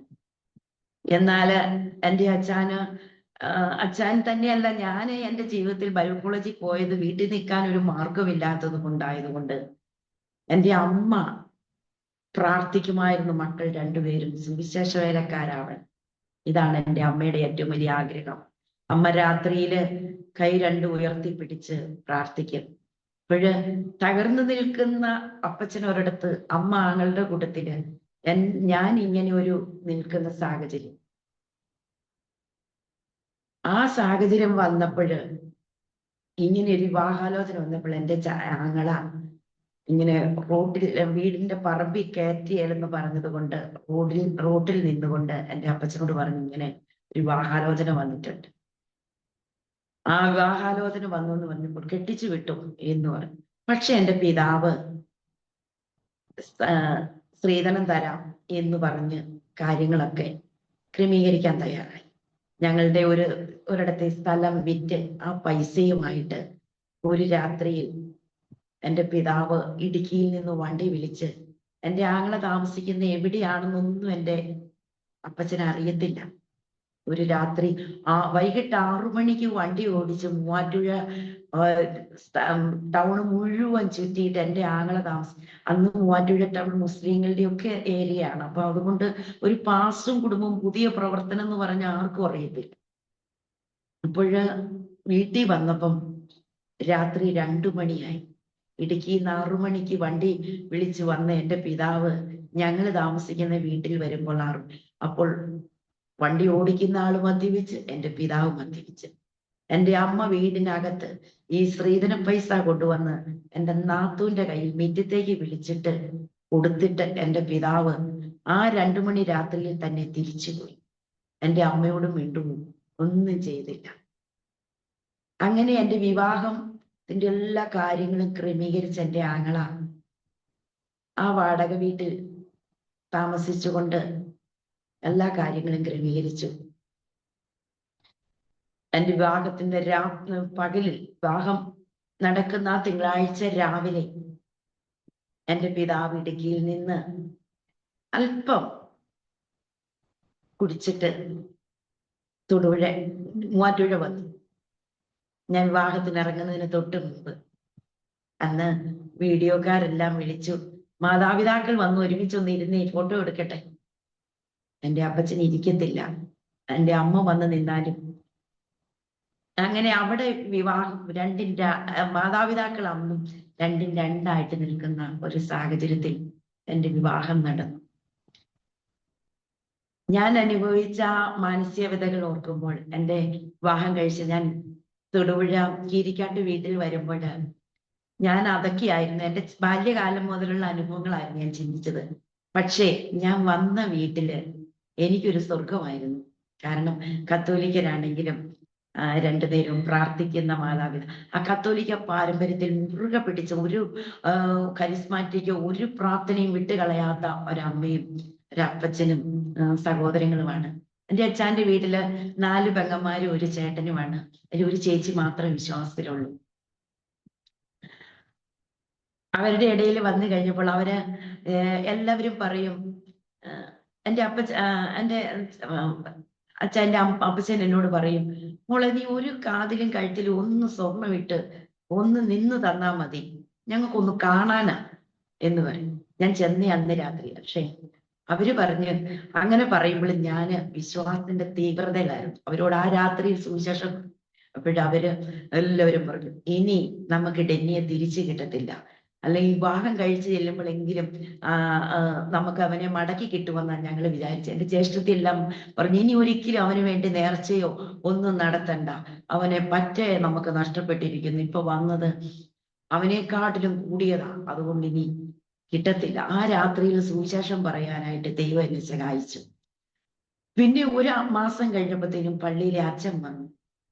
അച്ഛൻ വന്നു കഴിഞ്ഞപ്പോൾ എനിക്ക് ഒത്തിരി ഒന്നും പറയാനില്ലെങ്കിലും എനിക്ക് കിട്ടിയ ആ ദൈവകൃപ വെച്ച് ഞാൻ അച്ഛനോടും ഞങ്ങൾ രണ്ടുപേരും, അച്ഛോ ഇങ്ങനെയല്ല കർത്താവ് നമ്മെ വിളിച്ചിരിക്കുന്നതെന്നൊക്കെ പറയാൻ ദൈവം സഹായിച്ചു. ഞാന് ആ ഒരു കാലഘട്ടം 1 വർഷത്തോളം ഞങ്ങൾ ആ മാതാപിതാക്കളുടെ കൂട്ടത്തിൽ സന്തോഷമായിട്ട് കഴിഞ്ഞു. അവർക്ക് നമ്മൾ സന്തോഷമായിട്ട് കഴിയുന്നെങ്കിലും നമ്മൾ പെന്തിക്കോസ്തുകാരായതുകൊണ്ട് അവരുടെ വീട്ടിൽ പ്രാർത്ഥന നടത്താനും അല്ലെങ്കിൽ ഒന്നും സംഭവിക്കണം. ഞായറാഴ്ച സഭയിൽ പോകാൻ, വീട്ടിൽ വരാം, ഉപദേശിമാര് വരാനോ പ്രാർത്ഥിക്കാനോ ഒന്നും എൻ്റെ അമ്മയും അപ്പച്ചനെ സമ്മതിക്കത്തില്ല. കാരണം ഉപദേശിമാര് വന്ന് പ്രാർത്ഥിച്ചാൽ ഞങ്ങളുടെ അമ്മ പറയും, ഇവിടെ പ്രാർത്ഥിക്കുന്നവരുണ്ട്, അതുകൊണ്ട് ഇവിടെ പ്രാർത്ഥിക്കണ്ട എന്ന് പറഞ്ഞ് ഓടിച്ചു വിടുമായിരുന്നു. അങ്ങനെ ഒരു ഉപദേശി വന്ന് അമ്മയോട് പറഞ്ഞു, ഒന്ന് പ്രാർത്ഥിച്ചോട്ടെ എന്ന് ചോദിച്ചപ്പം വേണ്ട എന്ന് പറഞ്ഞതുകൊണ്ട് പറഞ്ഞു, പിറ്റേ ആഴ്ച എൻ്റെ അമ്മയെ വിഷം തൊട്ടപ്പോ അമ്മയ്ക്ക് പേടിയായി പോയി. അതുകൊണ്ട് അമ്മയെ പിന്നീട് ഞാൻ വിവാഹം കഴിച്ച് ചെന്ന് കഴിഞ്ഞപ്പോ പ്രാർത്ഥിക്കുന്നതിനൊന്നും അമ്മയ്ക്ക് തടസ്സമില്ലെങ്കിൽ അമ്മ ചോദിക്കും, നീ ആരെ പിടിക്കാനാ ഉപവസിക്കുന്നേ? അപ്പോൾ അന്നൊക്കെ ഉപവാസവും പ്രാർത്ഥനയും മാത്രമേ ജീവിതത്തിലുള്ളൂ, എപ്പോഴും കിട്ടിയാലും ഇരുന്ന് പ്രാർത്ഥിക്കും. നീ ആരെ പിടിക്കാനാ ഉപവസിക്കുന്നേന്നൊക്കെ എന്നോട് ചോദിച്ചു. പക്ഷെ എങ്കിലും എനിക്ക് അവരോട് ഒരു അകലിച്ചയില്ലാത്ത രീതിയിലായിരുന്നു എൻ്റെ ജീവിതം അവിടെ. 1 വർഷം കഴിഞ്ഞ് ഞങ്ങൾക്കൊരു മോള് ജനിച്ചു. മൂത്ത മോള് ഐഡ ഡെല്ലി. അവള് ജനിച്ചു കഴിഞ്ഞപ്പോഴാണ് പിന്നെയും ഞങ്ങളുടെ ജീവിതത്തിൽ ഞങ്ങൾ ചെയ്യുന്ന പ്രവർത്തനങ്ങൾ, മൊസൈക്കിന്റെ ബിസിനസ് കാര്യങ്ങളൊക്കെ ആയിരുന്നു എൻ്റെ അച്ഛന്. അതെല്ലാം അങ്ങ് പരാജയപ്പെട്ടു. ഒന്നിലും ഒരു നന്മയും ഞങ്ങൾക്ക് കാണാനില്ല. വീട്ടിൽ നിന്ന് ഞങ്ങൾക്ക് സാമ്പത്തികം, അച്ഛൻ്റെ വീട്ടില് അന്ന് നല്ല സാമ്പത്തികമുണ്ട്. പക്ഷെ അവിടുന്ന് ഞങ്ങൾക്ക് ഒന്നും സാമ്പത്തികമായിട്ട് തരത്തില്ല. കാരണം അവര് അങ്ങനെ വീതമൊന്നും തരത്തില്ല. അപ്പോഴ് ഞങ്ങളുടെ ജീവിതത്തിൽ പരാജയം സംഭവിച്ചു കഴിഞ്ഞപ്പോൾ ഞങ്ങൾക്ക് സാമ്പത്തികമായി ഞെരുക്കം. ഞങ്ങൾ സ്വന്തമായിട്ട് വണ്ടി എടുത്തു. അതിൽ പണി വന്നു, അതിലൊക്കെ പരാജയമായി. അപ്പോൾ ഞങ്ങൾക്ക് ഒന്നും ഇല്ലാതെ ഞങ്ങൾക്ക് ഉള്ള മോക്ക് ഒരു ഒരു പാലിന് മേടിച്ചു കൊടുക്കാൻ പോലും സാമ്പത്തികമില്ലാത്ത ഈ അവസ്ഥയിൽ വന്നു കഴിഞ്ഞപ്പോൾ ഇത് കർത്താവിന്റെ കൈയാണ്. ദൈവം നമ്മളെ ദൈവവേലയ്ക്ക് വേണ്ടി വിളിച്ചത് കൊണ്ടാണ് തമ്പുരാൻ നമ്മുടെ മുമ്പും പിമ്പും അടയ്ക്കുന്നതെന്ന് ഞങ്ങൾക്ക് മനസ്സിലായി. അന്ന് ഞങ്ങൾ സുവിശേഷ വേലയ്ക്ക് പോകാം. കർത്താവിന് വേണ്ടി എന്ത് ത്യാഗം സഹിക്കാനായിട്ട് എൻ്റെ പ്രിയപ്പെട്ടവൻ തീരുമാനിച്ചു. ഇങ്ങനെ സുവിശേഷ വേലയ്ക്ക് ഇറങ്ങുമ്പം സത്യത്തെങ്കില് അപ്പച്ചന്റെ അമ്മച്ചിയും കത്തോലിക്കരുടെയും കൂട്ടത്തിലാണെങ്കിലും എനിക്ക് വീട് വിട്ടു പോരാൻ അത്ര മനസ്സ് വന്നില്ല. കാരണം സുവിശേഷ വേലയെ കുറിച്ചുള്ള വലിയ കാഴ്ചപ്പാട് അറിവുകളൊന്നും എനിക്കന്നില്ല. ഞങ്ങള് മണക്കാല സെമിനാരിയിലേക്കാണ് ഞങ്ങളുടെ യാത്ര.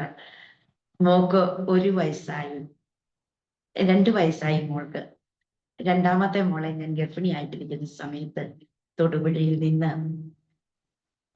ഞങ്ങള് യാക്കോവ് പറഞ്ഞ പോലെ, യാക്കോവ് ഇങ്ങനെ പറഞ്ഞു, ഒരു വടിയോട് കൂടിയല്ലയോ ഈ യോർദാൻ കടന്നതെന്ന് പറയുന്ന പോലെ ഞങ്ങളുടെ ജീവിതാനുഭവത്തിൽ ഞങ്ങളുടെ അപ്പച്ചൻ റബ്ബറും തോട്ടത്തില് വളമിടാൻ വേണ്ടി മേടിക്കുന്ന പ്ലാസ്റ്റിക് ചാക്കിനകത്ത് 2-3 കൊച്ചു പാത്രങ്ങളും 1 മാസത്തേക്കുള്ള ഭക്ഷണ സാധനങ്ങളുമായിട്ട് ഒരു കുഞ്ഞ് കയ്യിലും, ഒരു കുഞ്ഞ് ജനിച്ചിട്ടില്ല, അല്പം പൈസയും ഉണ്ടായിരുന്ന അല്പം പൈസയുമായിട്ട് ഞങ്ങള് മണക്കാല ബൈബിൾ കോളേജിൽ പഠനത്തിനായിട്ട് വന്നു.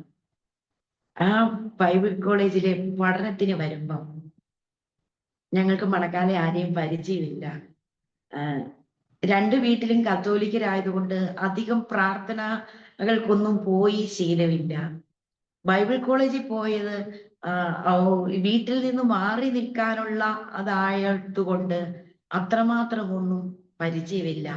ന്യൂ ഇന്ത്യ ബൈബിൾ കോളേജിൽ തോമസ് ഫിലിപ്പ് പാസ് സാർ എന്നെ സ്നാനപ്പെടുത്തി എന്നുള്ള ആ ഒരു പാസുമായിട്ടുള്ള ഒരു ബന്ധമല്ലാതെ മറ്റ് പലരുമായിട്ട് ഒരു വലിയ ബന്ധങ്ങളൊന്നുമില്ല.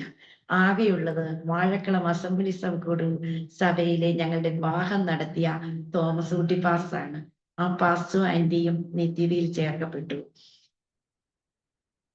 ഇതുകൊണ്ട് ഞങ്ങൾക്ക് വലിയ പെന്തക്കോസ്തിന്റെ വലിയ ബന്ധങ്ങളൊന്നും ഇല്ലാത്തതുകൊണ്ട് മണക്കാല വന്നു കഴിഞ്ഞപ്പോൾ ഞങ്ങൾക്ക് ആരെയും തന്നെ പരിചയമില്ല. അപ്പോഴ് മണക്കാലയില് ഞങ്ങൾ ഒരു വീട് വാടകയ്ക്കെടുത്തു. വീടിന് ഭിത്തി കെട്ടി വാർത്തിട്ടിട്ടേ ഉള്ളൂ, ജനലില്ല, കഥകളില്ല. മഴക്കാലം, ഭയങ്കര മഴ, അച്ചാലും പനി, മൂക്കുപനി. ഞങ്ങള് ആകെ കയ്യിലുള്ളത് 5000 രൂപയാണ്. ഞങ്ങൾ ആകെ എന്ത് ചെയ്യണം എന്നറിയത്തില്ലാതെ പകച്ചു നിന്നൊരു സന്ദർഭം. അന്ന് എൻ്റെ അച്ഛന് നന്നായി വണ്ടി ഓടിക്കാൻ അറിയാവുന്നത് കൊണ്ട് എവനീസിൽ കോസ്റ്റാറിന്റെ അമ്മാമ്മ ഒരു ദിവസം ഇങ്ങനെ പറഞ്ഞു,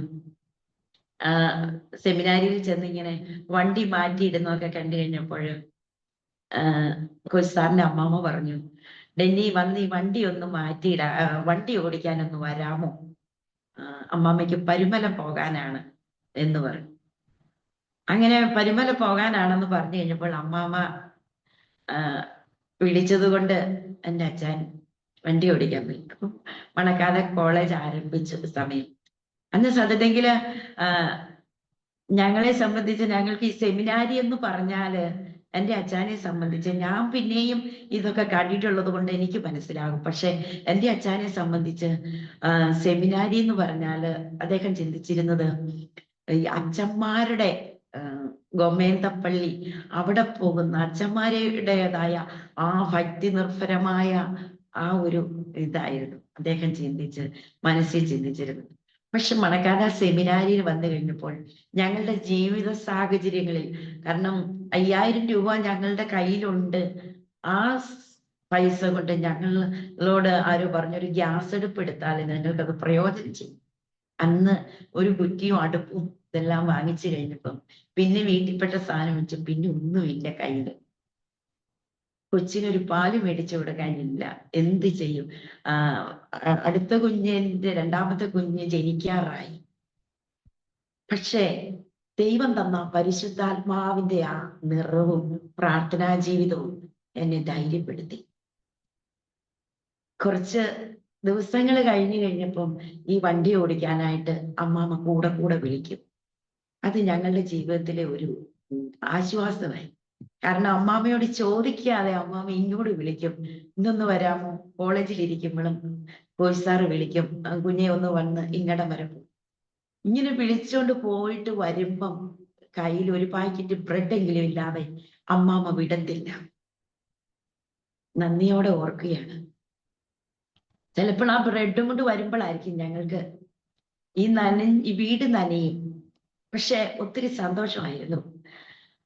ആ വീട്ടില് അങ്ങനെ താമസിച്ച് കോളേജിലെ പഠിത്തം എന്നെ മുമ്പോട്ട് പോയി. അപ്പോഴാണ് കോളേജില് സെമിനാരിയിൽ സമരം ആരംഭിക്കുന്നത്.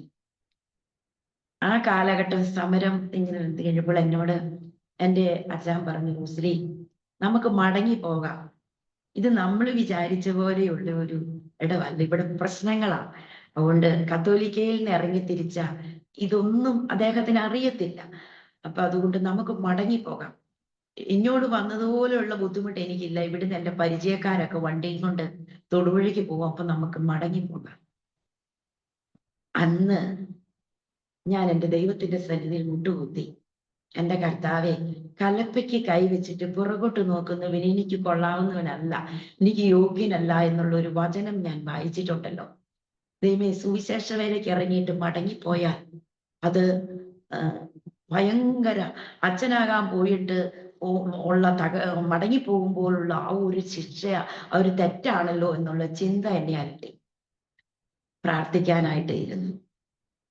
5 മാസം കഴിഞ്ഞു ഞങ്ങൾക്ക് ഒരു പെൺകുഞ്ഞിനെ കൂടി ദൈവം തന്നു. അന്ന് പെൺകുഞ്ഞിനെ ഞങ്ങൾക്ക് ലഭിക്കുമ്പോൾ ഞങ്ങള് ഗവൺമെന്റ് ആശുപത്രിയിലാണ്. ഡോക്ടർക്ക് കൈക്കൂലി കൊടുത്തിട്ട് ഇറങ്ങിപ്പോരാൻ ഞങ്ങളുടെ കയ്യിലില്ല. അപ്പോഴ് വളരെ അങ്ങനെ ഉള്ള ഒരു ജീവിത സാഹചര്യത്തിലല്ല ഞങ്ങൾ വന്നത്. എൻ്റെ അച്ഛൻ്റെ വീട്ടിലാണെങ്കിലും ഇങ്ങനെ ഒരു ബുദ്ധിമുട്ടുകളില്ല.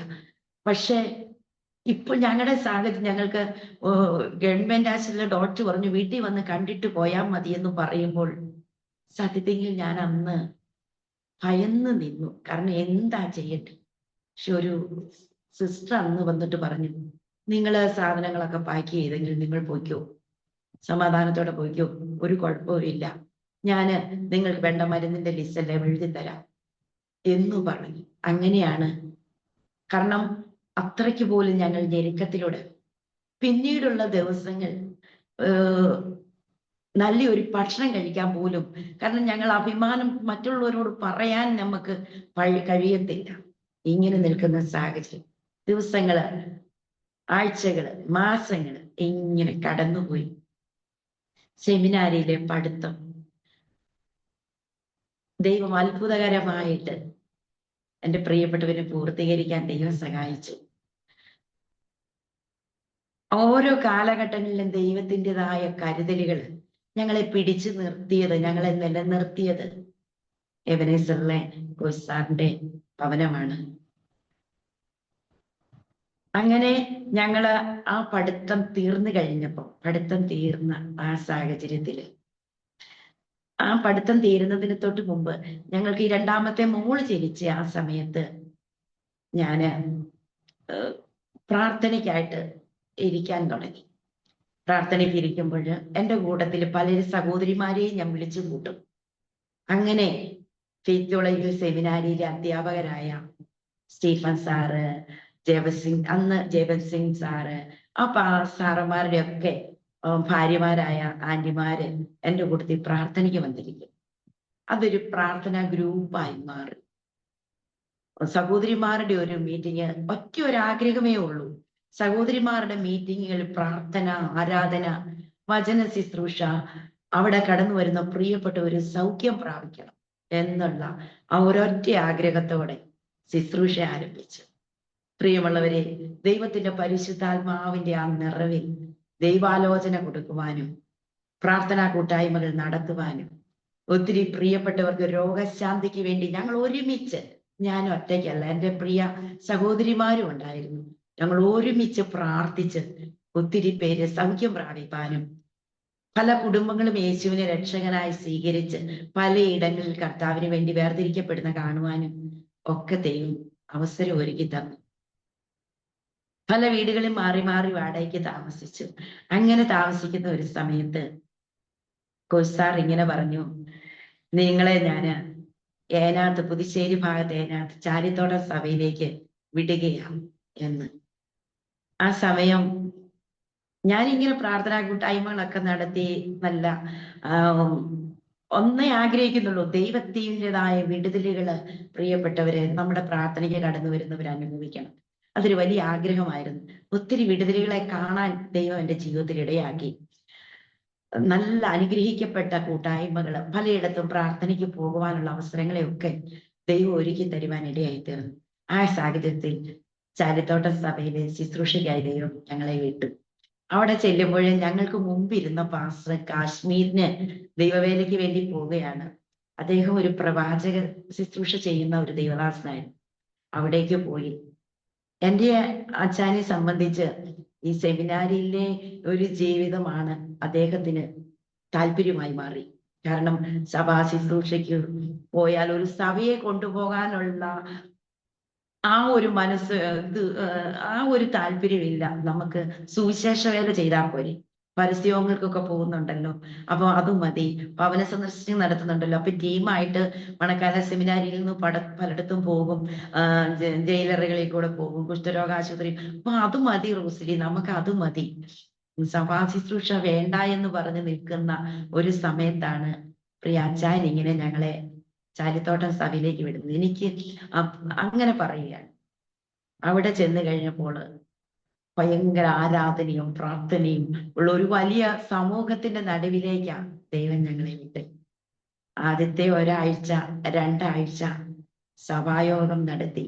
മൂന്നാമത്തെ ആഴ്ച എന്നോട് എൻ്റെ പ്രിയപ്പെട്ടവൻ പറഞ്ഞു, റോസിലി, ഇത്രയും വരുന്ന ജനത്തോട് 1 മണിക്കൂർ 2 മണിക്കൂറൊക്കെ പ്രസംഗിക്കാനുള്ള ആ ഒരു ഇത് എനിക്കില്ല. അതുകൊണ്ട് നമുക്ക് സഭാ ശുശ്രൂഷ വേണ്ട, നമുക്ക് പരസ്യവും ഭവന സന്ദർശനമൊക്കെ മതി എന്ന് പറയാനായിട്ട് ഇടയായി തീർന്നു. അവിടെ ഞങ്ങൾ ചെന്ന ഉടനെ 21 ദിവസത്തെ ഉപവാസ പ്രാർത്ഥന ആ സഭയിലെ ഒരു അച്ചായൻ, ഇന്ന് അച്ചായൻ നിത്യതയിലാണ്, അച്ചായൻ 21 ദിവസം ഉപവാസം തീരുമാനിച്ചു. അച്ചായൻ 21 ദിവസം ഉപവസിക്കുക, 21 ദിവസവും പോണം, 21 ദിവസവും പ്രസംഗിക്കണം, പുറത്തുനിന്ന് ആരെയും വിളിക്കണ്ട. ഞങ്ങളുടെ ശുശ്രൂഷയുടെ ആദ്യ ഘട്ടം എൻ്റെ അച്ഛൻ ഒത്തിരി ഈ 1 മണിക്കൂറൊക്കെ പ്രസംഗിക്കുക എന്ന് പറയുന്നത് എൻ്റെ അച്ഛനെ സംബന്ധിച്ച് ഭയങ്കര ഭാരമായിരുന്നു. അപ്പോഴെന്നോട് പറഞ്ഞു, അടുത്ത ഞായറാഴ്ച ഞാൻ താക്കോല് കൊടുക്കും, എനിക്ക് പറ്റത്തില്ല എന്ന് പറഞ്ഞു. അടുത്ത ഞായറാഴ്ച താക്കോല് കൊടുക്കും, ഇനി എനിക്ക് സഭാ ശുശ്രൂഷ ചെയ്ത ഇത്രയും ജനത്തിന്, എൻ്റെ അച്ഛൻ ഒരു ഇതുണ്ട്, വരുന്ന ജനം അനുഗ്രഹിക്കപ്പെട്ടു പോകണം, എൻ്റെ പ്രസംഗങ്ങൾ അവർക്ക് തൃപ്തിയാകുന്നില്ലെങ്കിൽ അവർക്കൊരു ബുദ്ധിമുട്ടുണ്ടാവരുത് എന്നുള്ള ഒരു നിർബന്ധമായിരുന്നു. ഇത് പറഞ്ഞ് ഒരു ഞായറാഴ്ച രാവിലെ അദ്ദേഹം ഭയങ്കര ടെൻഷനുണ്ട്. ഞാൻ പ്രാർത്ഥിക്കാനായിട്ടിരുന്നപ്പോൾ ദൈവത്തിന്റെ പരിശുദ്ധം ഒരു ദൈവശബ്ദം എൻ്റെ ജീവിതത്തിൽ ഞാൻ ആദ്യമായിട്ട് ദൈവശബ്ദം കേൾക്കുക. പ്രാർത്ഥിക്കാനായിട്ട് ഇരുന്ന് കഴിഞ്ഞപ്പോൾ പരിശുദ്ധാത്മാവ് എൻ്റെ ചെവിയിൽ ഇങ്ങനെ എന്നോട് സംസാരിക്കും, ഞാൻ പ്രവർത്തിക്കും, ആർ അത് തടുക്കും. അന്ന് ഈ വാക്യം എവിടെയാണെന്ന് എനിക്ക് നന്നായി അറിയില്ല. ഞാൻ പ്രവർത്തിക്കും, ആർ അത് തടുക്കും എന്നുള്ള ദൈവശബ്ദം കേട്ടു. ഞങ്ങൾ സഭയിൽ പോയി. അവിടെ ചെന്ന് കഴിഞ്ഞപ്പോൾ അന്നത്തെ മീറ്റിംഗ് കഴിഞ്ഞ് അനുഗ്രഹിക്കപ്പെട്ട ആ ഒരു ഉപവാസ പ്രാർത്ഥനയുടെ തീരുന്ന സമാപന ദിവസമാണ്. അന്ന് മീറ്റിംഗ് കഴിഞ്ഞ് സഭായോഗം കഴിഞ്ഞ് ഞങ്ങൾ പോന്നു കഴിഞ്ഞപ്പോൾ ഞാൻ അപ്പൊ ഞങ്ങൾ രണ്ടുപേരും മറന്നുപോയി. ഞാനും മറന്നുപോയി, ഇങ്ങനെ പറഞ്ഞ കാര്യം ഉണ്ടല്ലോ എന്നുള്ളത് മറന്നുപോയി. പോന്ന വഴിക്ക് ഞാൻ എൻ്റെ അച്ഛനോട് ചോദിച്ചു, അച്ഛാ താക്കോല് കൊടുത്തോ? അന്നേരം മണക്കാലം, ഞങ്ങൾ അന്ന് മണക്കാലിയ താമസിക്കും, കൊടുത്തോ? ഞാൻ കൊടുത്തില്ല ഹോസ്റ്റലി, ദൈവം നടത്തും. അപ്പോഴാ ദൈവം ഇടപെട്ട വാക്യത്തിന്റെ പവർ എത്ര വലുതാണെന്ന് ഞാൻ എൻ്റെ ഓരോ ദിവസവും അനുഭവിച്ചറിഞ്ഞു. കാരണം ദൈവം എന്നോടാ സംസാരിച്ചത്, ഞാൻ പ്രവർത്തിക്കുമെന്ന് എൻ്റെ അച്ഛൻ കേട്ടില്ല. അതെനിക്ക് അത്ര ആഴമായിട്ട് എനിക്ക് മനസ്സിലാക്കാൻ പറ്റിയില്ലെങ്കിലും കർത്താവ് അത്ഭുതം പ്രവർത്തിച്ച് അത് കഴിഞ്ഞ് ഈ നിമിഷം വരെ 9 സഭകളിൽ കർത്താവ്, ഇത് 9ാമത്തെ സഭയാണ്, 9 സഭകളിൽ കർത്താവിന്റെ വേലയ്ക്ക് വേണ്ടി ഓടുവാൻ ദൈവം ഞങ്ങളെ സഹായിച്ചു. സഭാ ശുശ്രൂഷ ജീവിതത്തിൽ ഒത്തിരി പ്രതിസന്ധികളും പ്രതികൂലങ്ങളിലും ഒക്കെ കടന്നു പോയിട്ടുണ്ട്. പക്ഷേ ദൈവം വാക്ക് പറഞ്ഞാൽ മാറാത്ത ദൈവമായി അത്ഭുതകരമായി ഞങ്ങളോട് കൂടെയിരുന്നു. ഞങ്ങളുടെ തലമുറകൾ 3 പേര് ദൈവത്താൽ അനുഗ്രഹിക്കപ്പെട്ടവരായി നിൽക്കുന്നു. മൂത്ത മോളും കുടുംബവും. മൂത്ത മോളുടെ ജോലി കോഴിക്കോടാണ്. അവളെ കെട്ടിച്ചിരിക്കുന്നത് ചന്ദനപ്പള്ളിയാണ്. അവർ കുടുംബമായി സന്തോഷമായിട്ടിരിക്കുന്നു. രണ്ടാമത്തെ മോളും കുടുംബവും, അവളെ കുമ്പനാട് ചർച്ചിലാണ്, IPCയിലാണ് കെട്ടിച്ചിരിക്കുന്നത്. അവർ കുടുംബമായിട്ട് UK-യിലാണ്. മോൻ അവൻ ഫിസിയോതെറാപ്പി കഴിഞ്ഞ് ട്രെയിനിങ്ങിനായിട്ട് ബാംഗ്ലൂരായിരിക്കുന്നു. ഞങ്ങൾക്ക് കുടുംബമായിട്ട് കർത്താവിന്റെ വേല ഇത്ര ശ്രേഷ്ഠമേറിയ ഈ പദവിയിലേക്ക് കൊണ്ടുവന്ന എൻ്റെ ദൈവത്തിന് എത്ര നന്ദി പറഞ്ഞാലും മതി വരത്തില്ല. ദൈവത്തിന്റെ വചനം ആരംഭകാലത്ത് എനിക്ക് നൽകിയിട്ട്, എന്നെ സ്നേഹിക്കുന്നവരെ ഞാൻ സ്നേഹിക്കുന്നു, എന്നെ ജാഗ്രതയോടെ അന്വേഷിക്കുന്നവർ എന്നെ കണ്ടെത്തും, അവർക്ക് ദൈവം വസ്തുവകളെ നൽകിത്തരും, പൊന്നിലും തങ്കത്തിലും ഒക്കെ. ദൈവം പറഞ്ഞ ഒരു വാക്ക് പോലും കുറഞ്ഞു പോകാൻ ദൈവം ഞങ്ങളെ നടത്തി. എൻ്റെ ജീവിതത്തിൽ ഈ ദൈവത്തെ കണ്ടുമുട്ടിയിട്ട് വിദ്യാഭ്യാസ യോഗ്യത എന്ന് പറയുവാനില്ല, ഒന്നുമില്ലാത്ത എൻ്റെ ജീവിതത്തിൽ, ഞങ്ങളുടെ ജീവിതത്തിൽ കുടുംബമായിട്ട് എൻ്റെ കർത്താവിന് വേണ്ടി നിൽക്കുന്ന ഈ ഭാഗ്യ പദവിയെ ദൈവം ഒരുക്കി തന്നു. വിളിച്ച ദൈവം വിശ്വസ്തനാണ്. അവൻ വഴിയിലിട്ടിട്ട് പോകുന്ന ദൈവമല്ല. കർത്താവിന് വേണ്ടി വിശ്വസ്തയോടെ നിന്നാൽ അവൻ നമ്മെ മാനിക്കും എന്നുള്ളത് എൻ്റെ ജീവിതാനുഭവമാണ്. തകർന്നു പോകേണ്ട ഒത്തിരി പ്രതിസന്ധികൾ കടന്നു വന്നു. എന്നാലും മരുഭൂമിയിൽ ഞങ്ങളുടെ കരം പിടിച്ച ഒരു കർത്താവിന്റെ സാന്നിധ്യമുണ്ട്. എൻ്റെ മോനുണ്ടാകുന്ന സമയത്ത് ഞങ്ങൾക്ക് 2 പെൺമക്കളായിരുന്നു. ഒരു മോന് ആഗ്രഹം ഉണ്ടായിരുന്നു. പക്ഷേ 2 പെൺമക്കളെ ലഭിച്ചു കഴിഞ്ഞപ്പോൾ എന്ന് ചിന്തിച്ചു. പക്ഷേ ഞാൻ ഗ്രഹാം സ്റ്റീൽസ് എന്ന് പറഞ്ഞ കർത്താവിന്റെ ദാസനും കുടുംബവും മരണപ്പെട്ട് കഴിഞ്ഞപ്പോൾ അതിലൊരു മോന്റെ പേരായിരുന്നു തിമോത്തി. ആ മോന്റെ മരണസമയത്ത് ഞാൻ മരിച്ചു അത് കാണുന്ന സമയത്ത് ഞാനിങ്ങനെ ഹൃദയത്തിൽ ആഗ്രഹിച്ചു പ്രാർത്ഥിച്ചു, കർത്താവേ നീ എനിക്ക്, അവരൊരു കുഞ്ഞ് തിമോത്തി എന്ന് പറഞ്ഞുള്ള ഒരു കുഞ്ഞിനെ അവര് കൊന്നു കളഞ്ഞു, ചുട്ടുകൊന്നു. എനിക്ക് ദൈവം ഒരു മകനെ തന്നാൽ അവന് ഞാൻ തിമോത്തി എന്ന് പേരിട്ട് കർത്താവിന്റെ വേലയ്ക്ക് വേണ്ടി അവനെ സമർപ്പിക്കുമെന്ന് ആഗ്രഹിക്കുവാൻ പ്രാർത്ഥിക്കുവാൻ ഇടയായി തീർന്നു. എൻ്റെ മോൾക്ക് 8 വയസ്സുള്ളപ്പോൾ എനിക്ക് ദൈവം ഒരു മോനെ കൂടി തന്നു. അവന് ഞാൻ തിമോത്തി എന്ന് പേരിട്ട് വളർത്തുന്നു. കർത്താവിന് വേണ്ടി എൻ്റെ മക്കളെ ഞാൻ ദൈവത്തിന് വേണ്ടി സമർപ്പിക്കാനായിട്ട് ഇടയായി തീർന്നു. കർത്താവ് വിശ്വസ്തനായി ഇന്ന് വരെയും നല്ല ദൈവമെന്ന് പറയുവാനേ എൻ്റെ ആയുസ്സിൽ എനിക്ക് കഴിയത്തുള്ളൂ. നാശകരമായ കുഴിയിൽ തകർന്നു പോകേണ്ട എന്നെ ദൈവം വിടുവിച്ചു. അതിനായി ഞാൻ ദൈവത്തെ സ്തുതിക്കുകയാണ്. ഈ അരോമ TV-യിലൂടെ എൻ്റെ കർത്താവ് എനിക്ക് വേണ്ടി ചെയ്ത ഈ നന്മകളെ പറയുവാൻ അവസരം തന്നതിന് ഞാൻ ദൈവത്തെ വാഴ്ത്തുകയാണ്. ഒരു വാക്യം ഞാൻ പറഞ്ഞുകൊള്ളാം. ഈ ദൈവം എന്നും എന്നേക്കും നമ്മുടെ ദൈവമാണ്. അവൻ നമ്മെ ജീവപര്യന്തം വഴി നടത്തും. ആ ജീവപര്യന്തം വഴി നടത്തുന്ന ദൈവത്തിന്റെ കരങ്ങളിൽ എന്നെയും എൻ്റെ കുടുംബത്തെയും സമർപ്പിക്കുന്നു. ഞാൻ ഒരു വാക്കിൽ പ്രാർത്ഥിക്കുവാൻ ആഗ്രഹിക്കുന്നു. പരിശുദ്ധനായ ദൈവമേ, സ്വർഗീയ നല്ല കർത്താവേ, ഈ നല്ല സമയത്തിനായി ഞങ്ങൾ ദൈവത്തെ സ്തുതിക്കുകയാണ്. അവങ്കിലേക്ക് നോക്കിയോ പ്രകാശിതരായി അവരുടെ മുഖമോ ലജ്ജിച്ചു പോയതുമില്ല. ദൈവത്തിന്റെ മുഖത്തേക്ക് നോക്കി ഓരോ തെരുവ് യാത്ര ചെയ്യുവാൻ പരിശുദ്ധനായ ദൈവം ഞങ്ങളെയും ഈ കേൾക്കുന്ന പ്രിയപ്പെട്ടവരെയും ദൈവം സഹായിക്കണമേ. ഈ ആരോമ ടിവിയിലൂടെ സാക്ഷ്യങ്ങൾ കർത്താവെ കേൾക്കുന്ന എല്ലാ പ്രിയപ്പെട്ടവർക്കും അനുഗ്രഹമായി, ആശ്വാസമായി, ഒന്നുകൂടി ഉറപ്പും ധൈര്യവും പ്രാപിച്ച് അനുഗ്രഹിക്കപ്പെട്ട ഒരു ക്രിസ്തീയ ജീവിതം ചെയ്തെടുപ്പാൻ ദൈവം സഹായിക്കണം. നിന്റെ മുൻപിൽ പ്രവർത്തിക്കുന്ന കർത്താവിന്റെ ദാസനെയും കുടുംബത്തെയും ദൈവത്തിന്റെ പരിശുദ്ധാത്മാവ് സഹായിക്കുമാറാകണമേ എന്ന് പ്രാർത്ഥിക്കുന്നു. എല്ലാം നന്മകൾ കൊണ്ട് നിറയ്ക്കണം. അന്ത്യം വരെയും വിശ്വസ്തയോടെ കർത്താവിന്റെ രാജ്യത്തിന്റെ പങ്കാളികളാകാൻ, ദൈവം ഒരുക്കുന്ന രാജ്യത്തിൽ എത്തിച്ചേരുവാൻ ദൈവത്തിന്റെ പരിശുദ്ധാത്മാവ് ഞങ്ങളെ സഹായിക്കും. എല്ലാവരെയും അനുഗ്രഹിക്കണം യേശുവിന്റെ നാമത്തിൽ. ആമേൻ, ആമേൻ. താങ്ക് യു കർത്താവിൻ്റെ ദാസി സിസ്റ്റർ റോസ്ലി ഡെന്നി. ഇത്രത്തോളം സമയം വളരെ അനുഗ്രഹിക്കപ്പെട്ട ദൈവം നടത്തിയ അത്ഭുതകരമായ വഴികളെക്കുറിച്ച് അരോമ ടി വി ശ്രോതാക്കളോടൊപ്പം പങ്കുവയ്ക്കുവാൻ സ്വർഗത്തിലെ ദൈവം കൃപ ചെയ്തത് ഓർത്ത് ഞാൻ ദൈവത്തിന് സ്തോത്രം ചെയ്യുന്നു.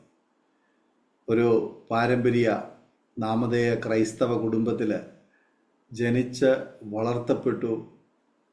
പലവിധമായ സമ്മർദ്ദങ്ങൾ ജീവിതത്തിൽ കടന്നു വന്നിട്ടും അറിഞ്ഞ സത്യത്തിന് വേണ്ടി ഉറച്ചു നിൽക്കുവാൻ തയ്യാറായപ്പോൾ സ്വർഗത്തിലെ ദൈവത്തിൻ്റെ കരം കൂടെ ഇരുന്ന് വഴി നടത്തിയ ആ വഴികളിലൂടെ ഒന്ന് തിരിഞ്ഞു നോക്കുവാൻ, ദൈവത്തെ മഹത്വപ്പെടുത്തുവാൻ, നന്ദി പറയുവാൻ ഈ അവസരം കർത്താവ് ഒരുക്കിയത് ഓർത്ത് ഞാൻ കർത്താവിന് സ്തോത്രം ചെയ്യുന്നു.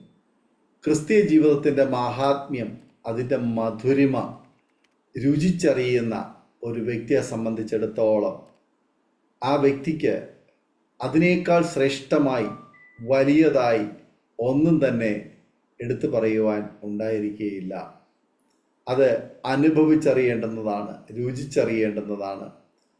ആരും പറഞ്ഞു തന്ന് പ്രേരിപ്പിച്ചിട്ട് ചെയ്യുന്ന ഒരു കാര്യമല്ല. ആരുടെയും സമ്മർദ്ദത്താലോ മറ്റാരുടെയും പരപ്രേരണ കൊണ്ടോ ഏതെങ്കിലും സാഹചര്യത്തിൻ്റെ പ്രേരണ കൊണ്ടോ നമ്മൾ അതിലേക്ക് വഴിതിരിയുന്നതല്ല.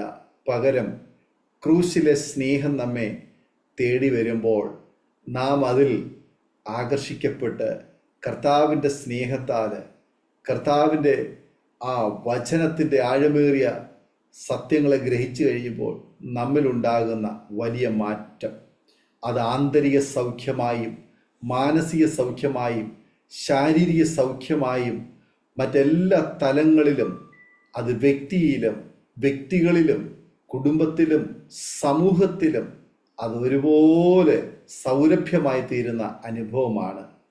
പ്രിയ കർത്താവിൻ്റെ ദാസി റോസ്ലി അനുഭവിച്ചതായ ആ സന്തോഷം പിന്നത്തേതിൽ അത് കുടുംബത്തിലെ മറ്റു പലരിലേക്കും അത് പകരപ്പെടുവാൻ ദൈവം അവസരമൊരുക്കി.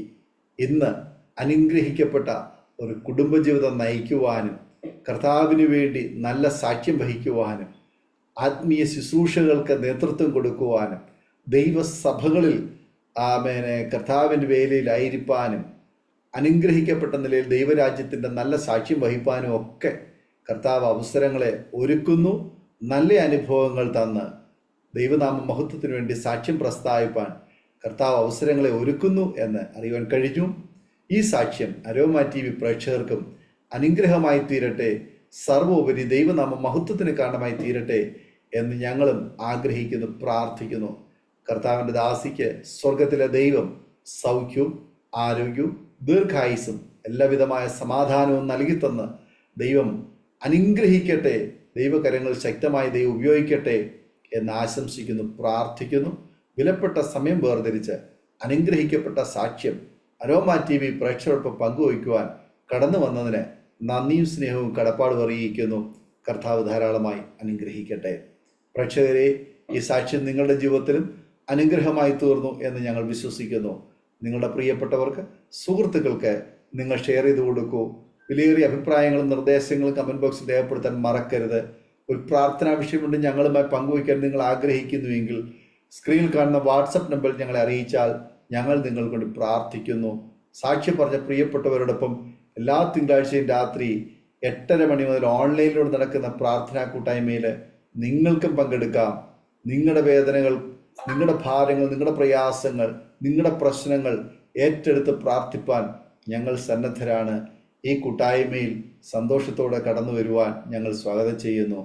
അടുത്ത അനുഗ്രഹിക്കപ്പെട്ട സാക്ഷ്യവും വചനചിന്തയുമായി നാം വീണ്ടും കൂടിക്കാണും വരെയും എല്ലാ പ്രിയപ്പെട്ടവർക്കും good bye. God bless you all. Amen. aromamary.com നല്ലൊരു വരനെ കണ്ടു. നമുക്കൊന്ന് നോക്കിയാലോ?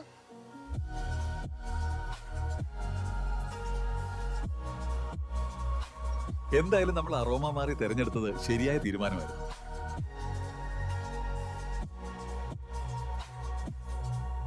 aromamary.com വെബ്സൈറ്റ് ആൻഡ് മൊബൈൽ ആപ്ലിക്കേഷനിലൂടെ ജീവിത പങ്കാളിയെ കണ്ടെത്തും. രജിസ്ട്രേഷൻ തികച്ചും സൗജന്യം.